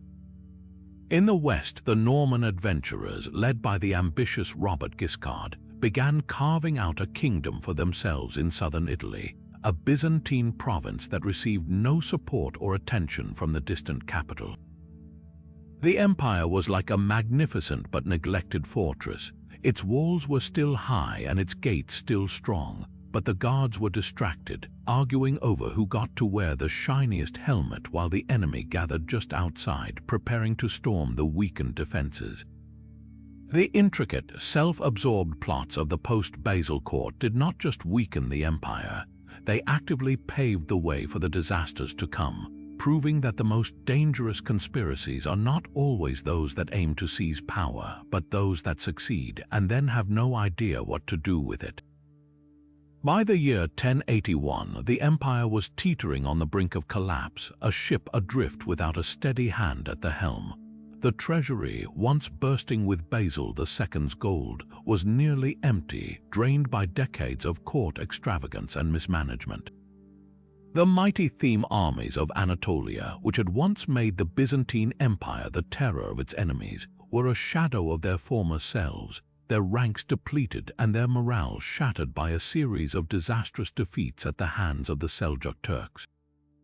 Most horrifying of all was the catastrophe at the Battle of Manzikert just a decade earlier, where an entire imperial army was destroyed and the emperor himself, Romanos IV Diogenes, was captured.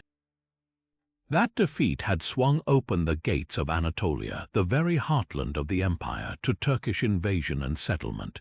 Now the Turks roamed almost at will, while in the west, the Normans were preparing a massive invasion fleet to snatch the remaining Byzantine territories in Italy and Greece. The empire was being squeezed from both sides, and at its center, in the Great Palace, sat an emperor utterly unequipped to meet the crisis. Emperor Nikephoros III Botaniates was an elderly aristocrat and capable general who had seized the throne in a military coup, but his advanced age and lack of a clear heir made his reign inherently unstable. He was a placeholder, a man who had taken power without a long-term plan to keep it. The court descended into a frantic free-for-all, with various powerful families jockeying for position, each hoping to be the next to place their candidate on the precarious throne. Taxes were raised to desperate levels to pay for mercenaries, alienating the population, while the emperor seemed more concerned with securing his own personal comfort than with the looming existential threats. The atmosphere in Constantinople was thick with fear, resentment, and the palpable sense of an ending. The once unshakable empire seemed to be in its death throes, and everyone was looking for a lifeboat or a savior. It was into this power vacuum that one family saw not disaster but destiny. The Komnenos clan, though not porphyrogenitai, were well-connected military aristocrats from Anatolia.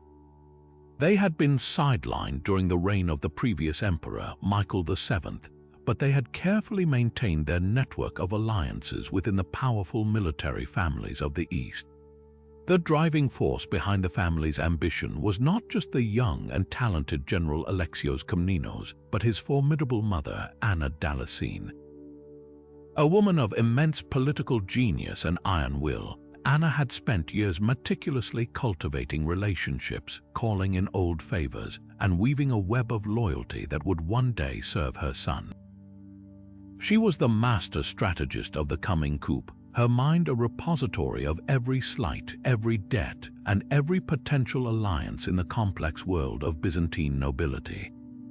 While others saw chaos, Anna Damascene saw a chessboard, and she began moving her pieces with breathtaking audacity. The plot began to crystallize when Alexios, serving as the empire's chief military commander in the West, found his authority undermined by jealous ministers at court who poisoned Nikephoros' mind against him.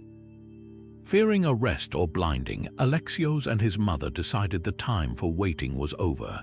The throne would not be given, it would have to be taken. Their plan was a masterpiece of multi-layered conspiracy.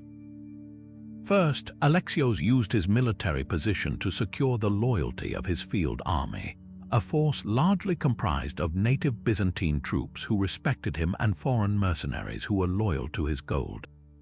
More crucially, he reached out to his brother-in-law, another skilled general named George Palaiologos, and secured the support of the powerful Doukas family, promising them high positions and a marriage alliance in return for their backing. Anna Damascene, operating from their mansion in Constantinople, worked the political and financial levers, funneling the family's vast wealth to hire more mercenaries and bribing key officials within the city to either support them or look the other way. The final plan was daring. Alexios and his gathered forces would march from their positions in the west toward the capital, not as rebels but as liberators coming to save the empire from incompetent leadership. The most critical moment would be gaining entry to Constantinople itself, whose massive land walls were still impregnable to direct assault. Here, the Komnenos plot shifted from military might to clever subterfuge. Through their contacts inside the city, they identified a vulnerable section of the walls and a gate whose commander was open to persuasion, either through bribery or sympathy to their cause. In the early spring of 1081, Alexios's army arrived outside the city, while Nikephoros Roman III huddled inside, hoping the walls would save him. Alexios's agents swung into action. A contingent of his troops, led by the fearless George Palaiologos, managed to secure a foothold inside the walls, perhaps through a negligently guarded postern gate or with the help of their allies within. The real masterstroke, however, was securing the allegiance of the Varangian Guard. As Alexios's troops began to infiltrate the city, his representatives made a direct and irresistible offer to the Norse axemen guarding the palace, a massive bonus payment of gold, far exceeding what the crumbling regime of Nikephoros Roman III could ever hope to pay. The Guard, pragmatic as ever, assessed the situation. The old emperor was clearly failing. The new challenger was at the gates with an army and a compelling cause, and the gold was real. They accepted the terms and switched their allegiance. This single act broke the back of the resistance. With the Varangians now on his side, Alexios's path to the Great Palace was clear. Nikephoros Roman III, realizing the game was up, chose not to fight a bloody and futile last stand. He abdicated the throne and retired to a monastery. His reign ended not by a costly siege, but by a brilliantly executed political and military maneuver that had minimized bloodshed and secured the vital infrastructure of the capital. Alexios Komnenos entered Constantinople not as a conquering barbarian, but as a victorious Roman general. He was crowned Emperor Alexios I in the Hagia Sophia, but the true architect of the new regime was already moving into position. With the throne secure, Alexios made a decision that speaks volumes about his trust in his mother's abilities and the unconventional nature of their partnership. He immediately handed over the day-to-day administration of the entire empire to Anna Damascene, granting her unprecedented official powers. He issued a crucible, a golden bull decree, that named her not just as his advisor, but as a sort of co-ruler with authority over the palace, the treasury, and even judicial appointments. While Alexios focused on the desperate military situation on the frontiers, Anna ran the state with an efficiency and ruthlessness that had been absent for generations. She rooted out corruption, reorganized the finances, and stabilized the government, providing the firm foundation her son needed to launch the military campaigns that would, against all odds, save the empire from dissolution. The Komnenian restoration had begun, forged not by a lone hero, but by the inseparable partnership of a brilliant general and his unmatched political strategist of a mother. If the Komnenian restoration was a masterclass in pulling an empire back from the brink, the rule of the Angeloi dynasty was a textbook example of how to drive it off a cliff.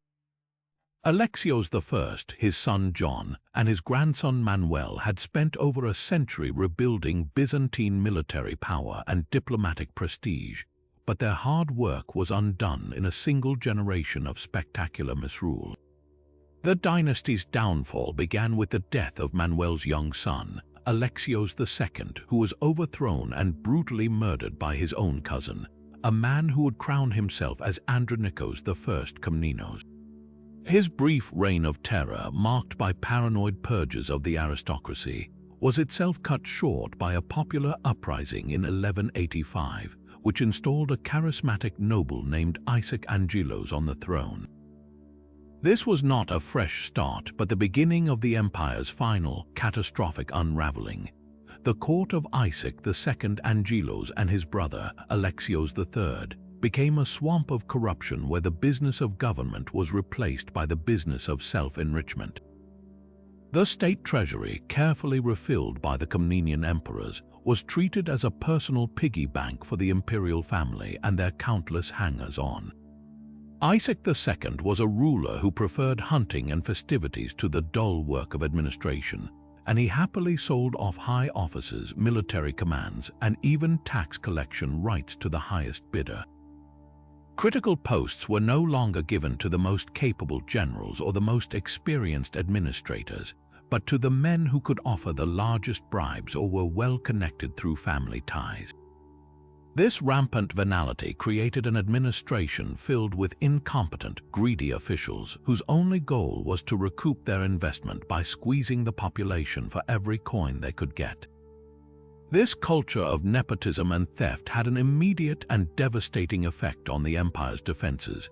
The mighty Komnenian army, a professional force built on a backbone of loyal pronoia soldiers granted land in exchange for service, was systematically neglected.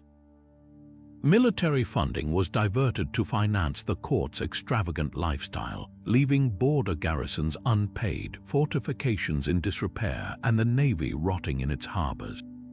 Experienced generals were passed over in favor of the emperor's incompetent favorites, causing morale to plummet and leading to a series of humiliating military defeats.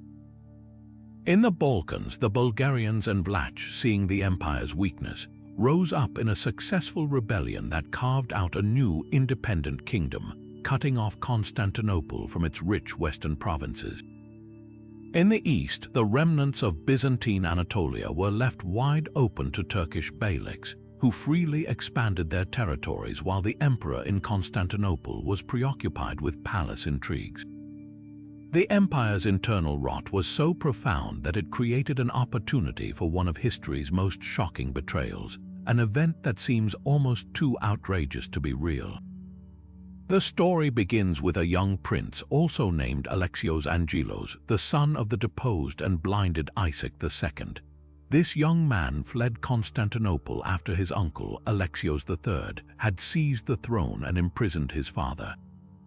Desperate to reclaim his family's position, the young Alexios made his way to Europe, where he found a willing audience in the leaders of the Fourth Crusade. This army of Frankish knights and Venetian sailors had originally set sail to attack Muslim Egypt, but they were short on funds and deeply in debt to their Venetian financiers. Prince Alexios made them an astonishing offer. If they would help him overthrow his uncle and restore his father to the Byzantine throne, he would pay them 200,000 silver marks, provide full provisions for their army, and commit the entire Byzantine military to their crusade. For the cash-strapped crusaders, it was an offer they couldn't refuse. In the summer of 1203, the entire Fourth Crusade abruptly changed course and sailed not for Jerusalem but for Constantinople.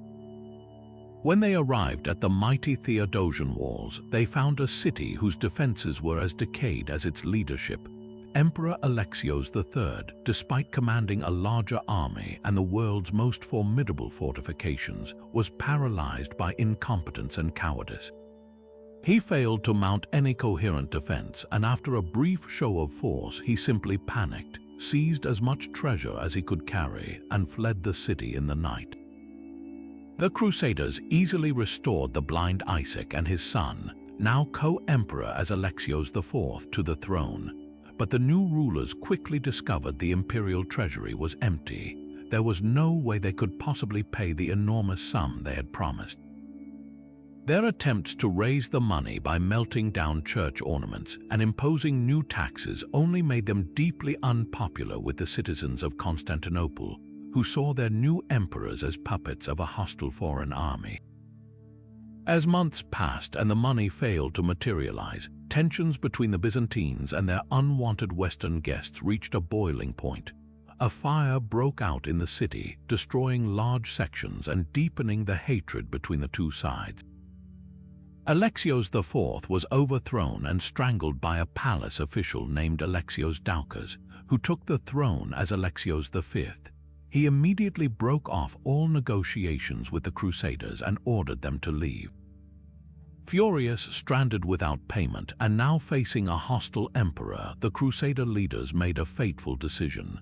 If they couldn't be paid, they would take their payment by force. On April 13, 1204, after a series of fierce assaults, A combination of daring and luck allowed a handful of crusaders to secure a section of the sea walls. The gates were opened from within, and the army of the Fourth Crusade poured into the greatest city in the Christian world. What followed was 3 days of destruction, rape, and looting on an almost unimaginable scale. The Crusaders, who had sworn to fight infidels, instead savagely turned on the Christian population of Constantinople. Ancient libraries were burned, magnificent churches like the Hagia Sophia were desecrated, and countless works of art from antiquity were melted down for their gold or smashed to pieces. Priceless relics were stolen, noble women were assaulted, and thousands of civilians were slaughtered in the streets. The Venetians, more calculating, focused on seizing priceless statues and treasures to adorn their own city, like the 4 bronze horses that still stand atop the Basilica of San Marco. The loot was so vast it was systematically divided up among the Crusaders, with even the common foot soldiers receiving a share of the spoils. The sack of Constantinople was not just a military conquest, it was the violent and brutal dismantling of a 1,000-year-old civilization, an act of cultural vandalism from which the Byzantine Empire would never truly recover. The Angeloi dynasty's legacy was not merely the loss of a throne, but the delivery of the empire's very heart into the hands of its destroyers, all because of a court so consumed by greed and incompetence that it could no longer recognize an enemy until it was too late. Yet the ultimate betrayal was not born in a single moment of malice, but from a perfect storm of Venetian greed, Crusader desperation, and Byzantine factionalism that converged with devastating consequences. The Fourth Crusade began with the lofty goal of reclaiming Jerusalem, but it was almost immediately derailed by a simple, pressing problem: money. The Frankish knights who had taken the cross were warriors, not financiers, and they found themselves deeply indebted to the shrewd merchants of Venice, who had built a vast fleet to transport them. The Venetians, led by the elderly and nearly blind but ruthlessly pragmatic Doge Enrico Dandolo, had invested a colossal sum in this enterprise. When the Crusaders couldn't pay the full amount, Dandolo saw an opportunity. He offered to suspend their debt on one condition: the army would first help Venice recapture the rebellious port of Zara on the Adriatic coast, a Christian city that was technically under the protection of the King of Hungary, another Crusader. This was the first fatal compromise, a moment where the spiritual mission was subordinated to commercial and political interests. The Crusaders, feeling they had no other choice, assented, and in 1202 they attacked and sacked Zara, a Christian city, earning themselves immediate excommunication from a horrified Pope Innocent III. The precedent was set, the crusade could be diverted. It was at this tense and morally compromised juncture that a claimant to the Byzantine throne arrived, offering a solution that seemed too good to be true. Young Prince Alexios Angelos, the son of the blinded and deposed Emperor Isaac II, had fled Constantinople after his uncle, Alexios III, had seized power. He found the Crusader army at Zara and made them an offer that would alter history. He promised them everything they could possibly want: 200,000 silver marks, enough to clear their debt to Venice and fund their expedition to Egypt for a year, 10,000 Byzantine soldiers to join their holy war, and the submission of the Eastern Orthodox Church to the authority of the Pope in Rome. For the cash-strapped, excommunicated Crusaders, it was a miraculous lifeline. For Doge Dandolo, it was a chance to install a pliable emperor in Constantinople who would grant Venice unprecedented trading privileges and help them crush their commercial rival, the Genoese. The decision to turn the entire crusade toward Constantinople was not a unanimous one. Many knights were deeply uneasy about attacking the greatest Christian city in the world. But the combined pressure of their financial desperation and the dazzling promise of Prince Alexios won the day. The fleet set sail not for Jerusalem but for the Queen of Cities. When they arrived in the summer of 1203, they were not initially seen as conquerors but as tools in a classic Byzantine power struggle. Prince Alexios and his supporters within the city believed the mere show of force would be enough to topple the unpopular Alexios III. They were wrong. The emperor, though incompetent, rallied the city's defenses. The first attacks were repulsed, but the sheer audacity of the crusaders camped outside their walls shattered the morale of the ruling regime. In a stunning display of cowardice, Emperor Alexios III simply gathered as much treasure as he could carry and fled the city under cover of night. With their patron gone, the courtiers in the Great Palace had no choice. They released the blind Isaac II from prison and restored him to the throne, and in accordance with the agreement, his son was crowned as co-emperor Alexios IV. The young emperor now faced an impossible task. He had promised the crusaders a fortune, but the imperial treasury was empty, looted by his uncle and drained by decades of corruption. He desperately tried to raise the funds, imposing harsh new taxes and even ordering the melting down of priceless church ornaments and icons to extract their gold and silver. This sacrilege turned the population of Constantinople against him. The citizens saw their young emperor not as a liberator, but as a puppet of these hated Latin foreigners who were camped just outside the gates demanding payment. The atmosphere in the city grew increasingly hostile, and a series of clashes broke out between crusaders and Greek citizens, culminating in a mysterious fire that destroyed a large section of the city, deepening the mutual hatred. As Alexios IV's support evaporated, a hardline faction of the Byzantine aristocracy saw their chance. A ruthless noble named Alexios Doukas, nicknamed Murtzouphlos for his thick, bushy eyebrows, orchestrated a palace coup. He seized the young emperor, imprisoned him, and had him strangled to death. The blind Isaac died days later, likely from shock or foul play. Alexios Doukas crowned himself Emperor Alexios V and immediately took a defiant stand. He refused to honor any of the promises made by his predecessor and ordered the Crusaders to leave Byzantine territory at once. This was the final, irrevocable break. The Crusaders and Venetians were now stranded, unpaid, excommunicated, and facing a hostile emperor who threatened their very survival. Their response was one of cold, calculated fury. If they would not be paid what they were promised, they would simply take payment themselves by conquering the city and looting it to the last coin. The stage was set for one of the most devastating sacks in history, a catastrophic collision of Western vengeance and Eastern intrigue that would forever shatter the myth of Byzantine invincibility. Out of the smoldering ruins left by the Fourth Crusade, a flicker of Roman resilience remained. In 1259, a general named Michael Palaiologos managed to achieve the seemingly impossible. He recaptured Constantinople from the Latin Crusaders who had ruled it for over half a century, restoring the Byzantine Empire. But this was no return to the glory of old. The empire Michael VIII Palaiologos reclaimed was a phantom of its former self, a small collection of territories in Thrace, a sliver of northern Greece, and a few scattered outposts in Anatolia, surrounded by hostile powers on all sides. The glorious palaces were crumbling, the treasury was empty, and the mighty theme system was a distant memory. This diminished reality meant that the political stakes within the court became paradoxically higher and more desperate than ever before. With the empire's external power so drastically reduced, the imperial throne was no longer the prize of the known world, but it was still the only prize left for the ambitious Greek aristocracy.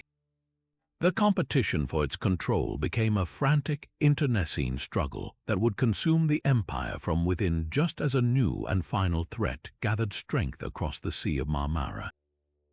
The defining feature of Palaiologan politics was a relentless series of civil wars, but these were not conflicts between rival dynasties. They were devastating family feuds, pitting emperors against their own brothers, grandsons, and nephews in a vicious cycle of betrayal. The root of this instability lay in the Palaiologan practice of appointing junior co-emperors, often very young sons or other relatives, and granting them control of semi-independent territories to govern. This was intended to train them for rule and secure the loyalty of different regions. In reality, it created rival power bases with their own armies and administrations.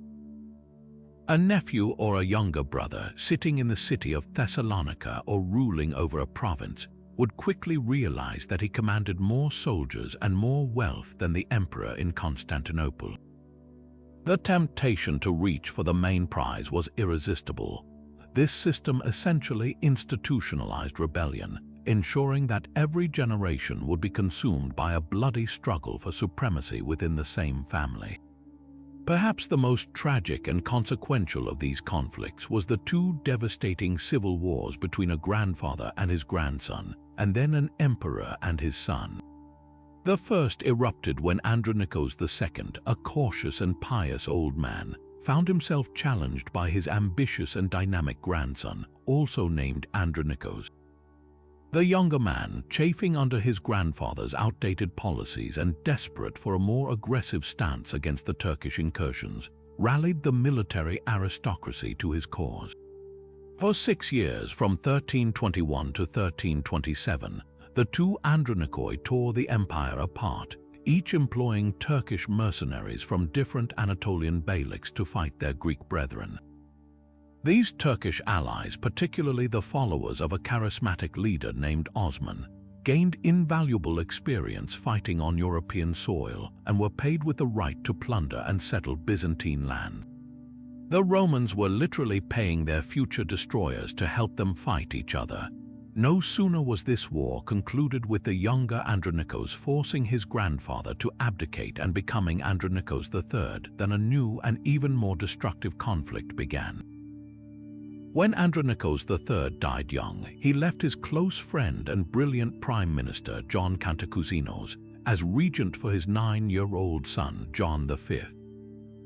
Almost immediately, a faction at court led by the Empress Dowager and the Patriarch, suspicious of Cantacuzenios' power, declared him a traitor and plunged the empire into a second civil war. This conflict, lasting from 1341 to 1347, was even more catastrophic than the first. Cantacuzenios, to secure victory, crowned himself emperor and made a fateful alliance with the Ottoman Sultan Orhan, marrying his daughter to the Muslim ruler. Once again, Ottoman troops fought on European soil, this time helping Cantacuzenios capture Constantinople itself. The price for their help was staggeringly high, not just gold, but the permanent gift of a Byzantine fortress on the European side of the Dardanelles. This was the first Ottoman foothold in Europe, a beachhead from which they would never be dislodged. The victorious Emperor John VI Cantacuzenios had won his throne, but in doing so, he had handed the keys to the Balkans to the very power that would ultimately extinguish his empire. Beyond these grand civil wars, the daily machinations of the Palaiologan court were a complex dance of diplomacy, theology, and marriage alliances, all conducted with a newfound sense of desperation. With a military option often off the table, emperors turned to the church as a political tool. The most famous example was Michael VIII's attempt to force a union of the Eastern Orthodox and Roman Catholic churches at the Council of Lyon in 1274. His goal wasn't spiritual unity, it was to prevent the Western powers, particularly the ambitious Charles of Anjou, from launching another crusade to retake Constantinople for the Latins. This policy backfired spectacularly at home. The Byzantine populace and clergy saw the union as a monstrous betrayal of their faith. The controversy split the empire down the middle, turning the issue of communion with Rome into a litmus test for political loyalty and creating a fault line that emperors dared not cross for fear of sparking open revolt within their own capital. The final decades of the empire were a grim parade of these internal divisions, even as the Ottoman noose tightened.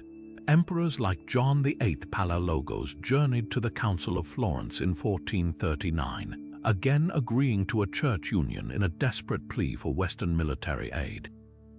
Meanwhile, back in Constantinople, his brother Demetrios was conspiring with the Ottoman Sultan to overthrow him, preferring to see the city under Turkish rule than under an emperor who had betrayed orthodoxy. This was the ultimate expression of Palaiologan political decay. The imperial family itself was now actively inviting the enemy in to settle their petty squabbles. The last emperor, Constantine XI, inherited a throne so bankrupt and a state so divided that his heroic final defense of Constantinople in 1453 was less the fall of an empire and more the closing act of a tragedy that had already played out over 2 centuries of self-inflicted wounds. The intricate, self-consuming plots of the Palaiologan court did not just fail to save the empire, they actively engineered its demise, proving that the most dangerous enemy often resides not outside the gates, but within the council chambers of the palace itself. Even as the massive Ottoman army assembled outside the mighty Theodosian walls in the spring of 1453, the greatest threat to the last emperor of the Romans, Constantine XI Palaiologos, was not the enemy's cannons or its vast numbers of soldiers. The most crippling vulnerability was festering inside the city itself, a deep and bitter division among its defenders that undermined every effort to mount a cohesive defense. This internal rot, a legacy of the Palaiologan dynasty's endless infighting, meant that Constantinople was not a united fortress but a collection of fractured factions, each with its own agenda, its own fears, and its own definition of treason.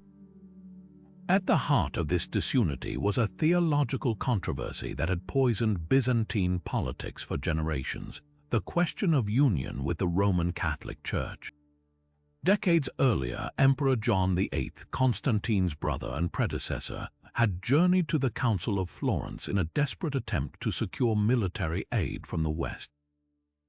There, he and the Byzantine delegation agreed to a theological union, acknowledging the Pope's supremacy in return for a promised crusade to save Constantinople. But for the vast majority of the city's clergy and its citizens, this was not a diplomatic maneuver, it was an unconscionable betrayal of their Orthodox faith. The famous response of the Grand Duke Laucus Notaras, "Better the Sultan's turban than the Cardinal's hat," was not an isolated opinion, it was a rallying cry for a significant portion of the population. They would rather submit to Muslim rule, which at least allowed them to practice their faith in peace, than be forced to accept Latin heresy under a Catholic master.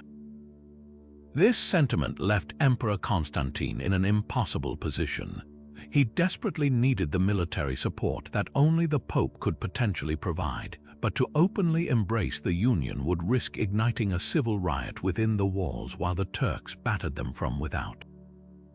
The few hundred professional soldiers sent by the Pope and the Genoese condottiero Giovanni Giustiniani Longo were a welcome reinforcement, but they were viewed with deep suspicion by the Greek defenders, creating an atmosphere of mutual distrust at the worst possible moment. This religious schism was brutally exploited by one of the darkest figures of the final days, Demetrios Palaiologos, the emperor's own brother. Demetrios, who ruled the nearby Byzantine outpost of Mesembria, was a fierce opponent of the union with Rome and saw the crisis as his opportunity to advance his own claim to the imperial title. He entered into secret negotiations with Sultan Mehmed II, offering his submission and even encouraging the Ottoman attack, believing that after the fall of the city, Mehmed would install him as a puppet ruler. Demetrios was not alone in this treachery. Other high-ranking officials, despairing of any chance of victory and hoping to save their own lives and property, also established back-channel communications with the Ottoman camp. This culture of betrayal meant that Mehmed was often better informed about the state of the city's defenses, its supply levels, and the morale of its leaders than Emperor Constantine himself. The Ottoman siege was not just a military operation, it was a masterful manipulation of Byzantine internal divisions, with the Sultan playing the role of a puppeteer pulling the strings of greed and ambition inside the city he sought to conquer. The defense was further crippled by a critical shortage of manpower, a direct result of the empire's evaporated power and wealth. Constantine XI could muster barely 7,000 men to defend a walled perimeter that stretched for over 12 miles. To cover this vast expanse, he was forced to deploy his soldiers perilously thin, leaving some sections guarded by little more than a scattered line of sentries. The few elite professional troops, including the renowned Varangian Guard, now composed of Spanish and Italian mercenaries rather than Norsemen, and Justinian's Genos contingent, had to be used as a mobile fire brigade, rushing to plug breaches wherever the Ottoman assaults were most intense. This constant shifting drained the energy of the best fighters and left secondary walls vulnerable. The once legendary Byzantine navy, which could have broken the Ottoman maritime blockade, was reduced to a pitiful handful of ships trapped behind the Great Chain in the Golden Horn. When Mehmed executed his brilliant stratagem of dragging his warships overland on greased logs to bypass the chain, it was not just a tactical victory but a devastating psychological blow that demonstrated Byzantine impotence to every defender on the walls. Despite these overwhelming disadvantages, the defense of Constantinople in its final hours was nothing short of heroic. For nearly 2 months, the outnumbered and outgunned defenders beat back every Ottoman assault. They repaired breaches under a hail of arrows and cannon fire. They launched daring night raids to destroy Turkish siege engines, and they fought with the grim determination of men who knew they were the last guardians of a 1,000-year legacy.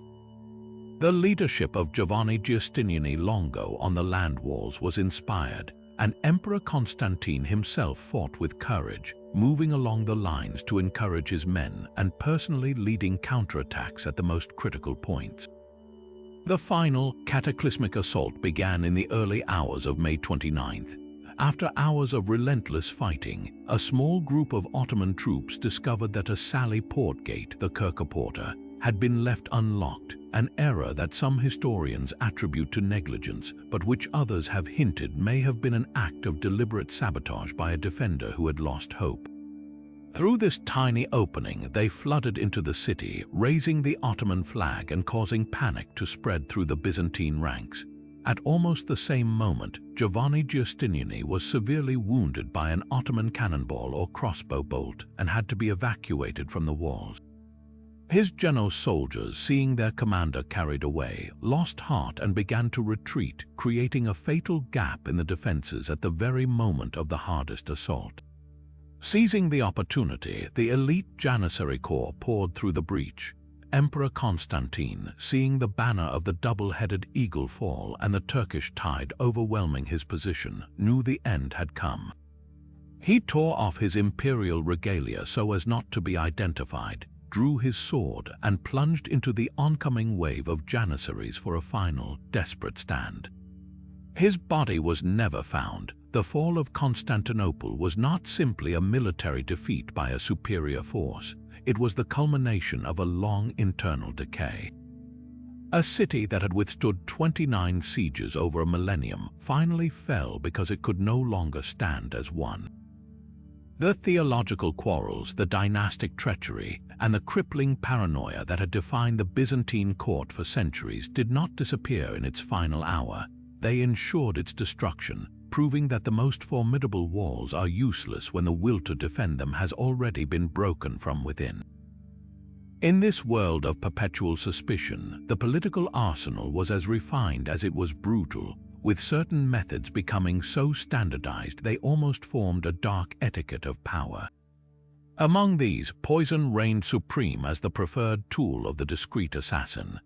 Its appeal lay in its subtlety. A well-administered toxin could mimic a sudden, natural illness, allowing the perpetrator to avoid immediate suspicion and the messy public spectacle of a blade-wielding murder.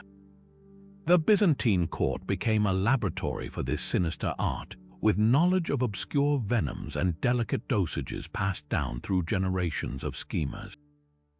They employed substances derived from hemlock, belladonna, and a host of other plants, often administered in the very symbols of hospitality and trust, a spiced wine, a shared platter of sweets, or the communion chalice itself.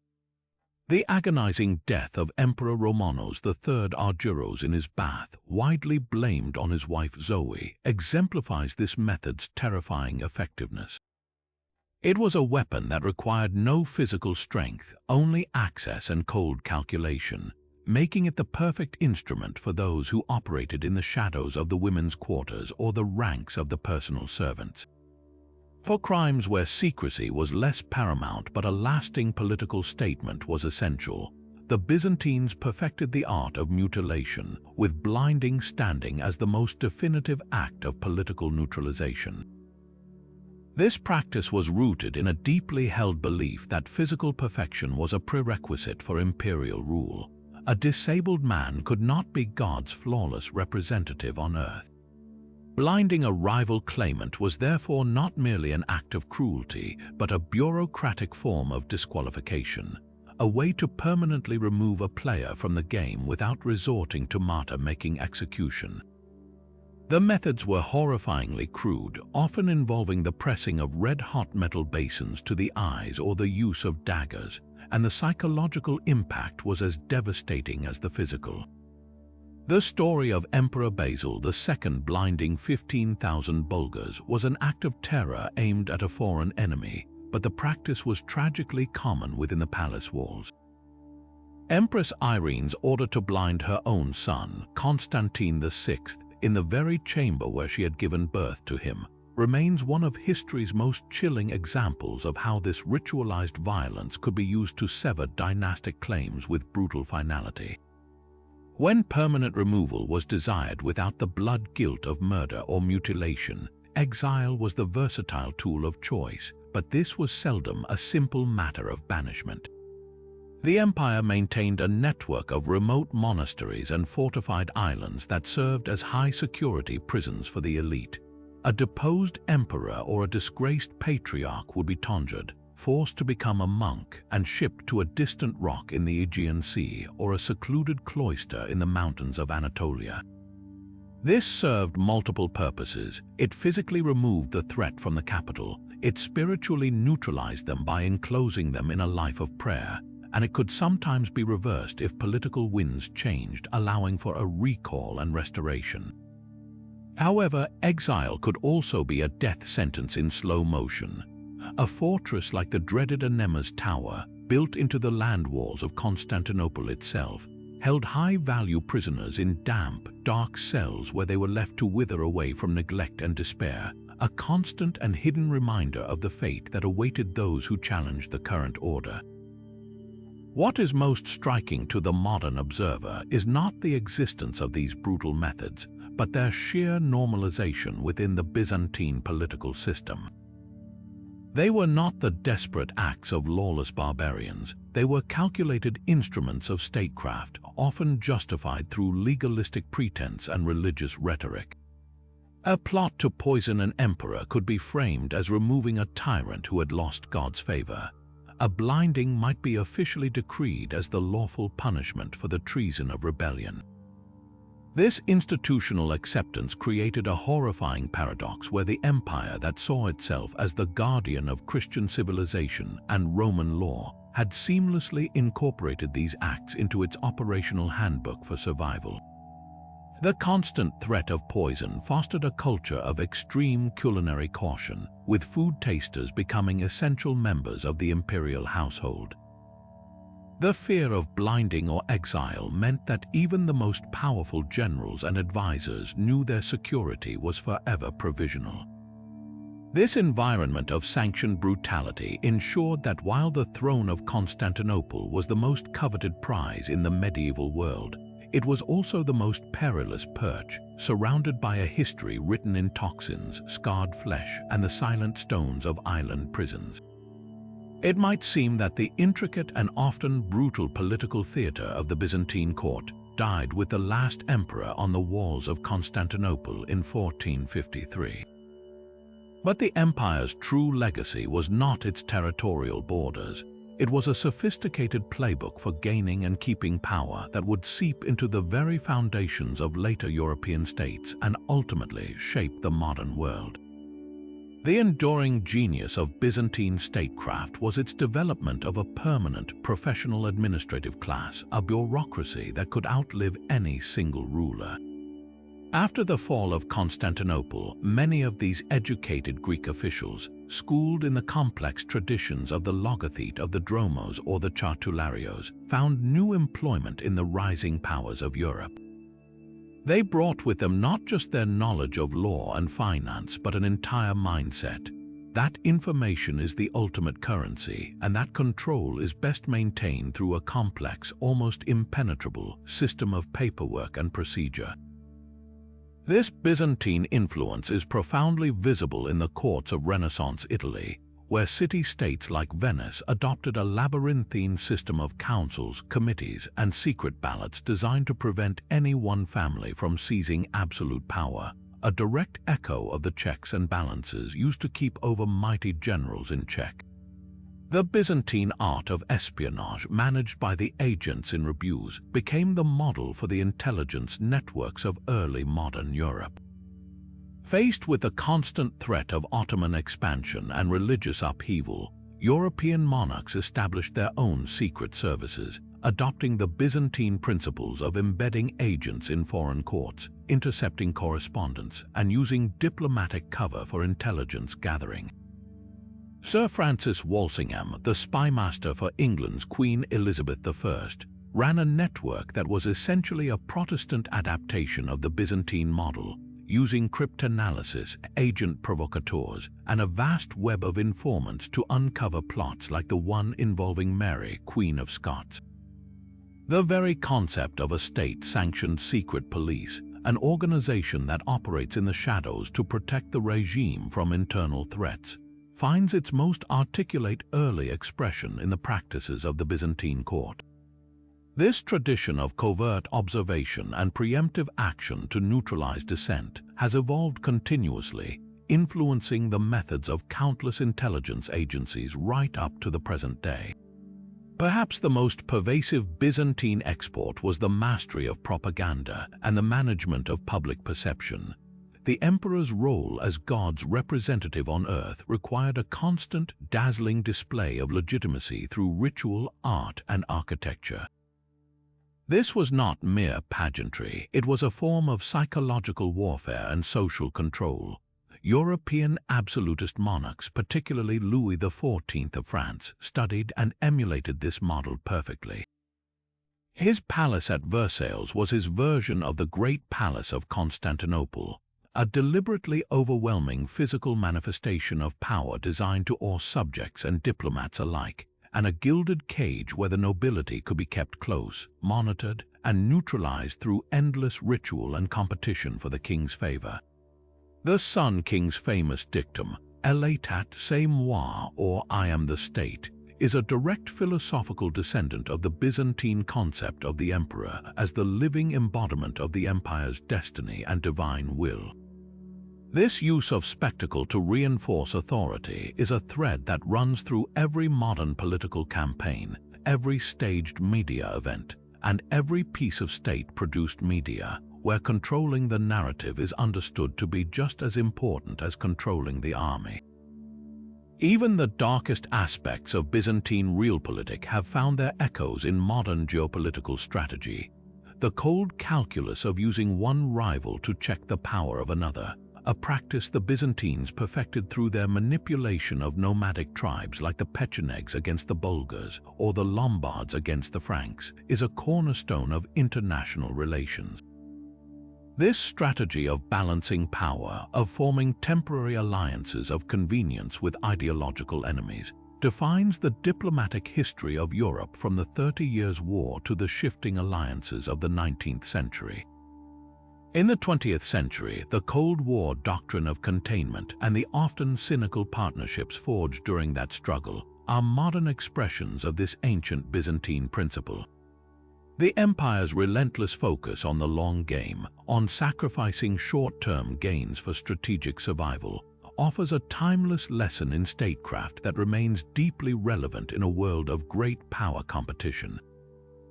The haunting echoes of the Byzantine court remind us that while technology changes, the fundamental drivers of human ambition, the thirst for power, and the strategies used to secure it, are constants that transcend the centuries.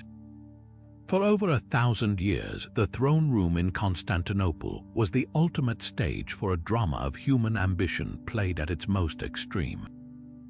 We've journeyed through a world where power was a fluid and fragile thing, seized not just through birthright but through poison, persuasion, and the point of a sword, a world where a stable boy could become an emperor and an empress could order the blinding of her own son. The Byzantine Court perfected a relentless cycle of intrigue, a self-perpetuating engine of conspiracy where today's trusted advisor could be tomorrow's mutilated prisoner, and where the very measures taken to secure power often planted the seeds for the next rebellion. This wasn't merely a sideshow to history, it was the core mechanism of the state, a brutal schooling in realpolitik that ensured the empire's survival against impossible odds for 11 centuries. The constant, churning pressure of internal plots forced emperors to be cunning administrators, brilliant generals, and masterful propagandists, honing the empire into an entity of incredible resilience even as it consumed its own. The legacy of these schemes extends far beyond the fall of the Theodosian walls. The Byzantine art of rule, its sophisticated bureaucracy, its use of espionage, its mastery of religious symbolism as a political tool, became a blueprint for the emerging powers of Europe. The complex diplomacy of the Renaissance, the absolutist courts of kings like Louis XIV, and even the intelligence agencies of the modern world all operate on principles first refined in the corridors of the Great Palace. The empire bequeathed to us an enduring lesson in statecraft. That power is never simply held. It is constantly negotiated, performed, and defended. It teaches us that the most enduring threats to any great power are often not the external enemies at the gate, but the internal fractures of distrust, ambition, and division. Now we turn to you. Which tale of Byzantine intrigue captured your imagination the most? Was it the breathtaking audacity of Theophano playing for the highest stakes imaginable? The shocking brutality of Basil the Bulgar Slayer, forever shaping his legacy in a single, horrifying act? Or perhaps the tragic irony of the Angeloi dynasty, whose greed and incompetence literally handed the keys of the city to its destroyers?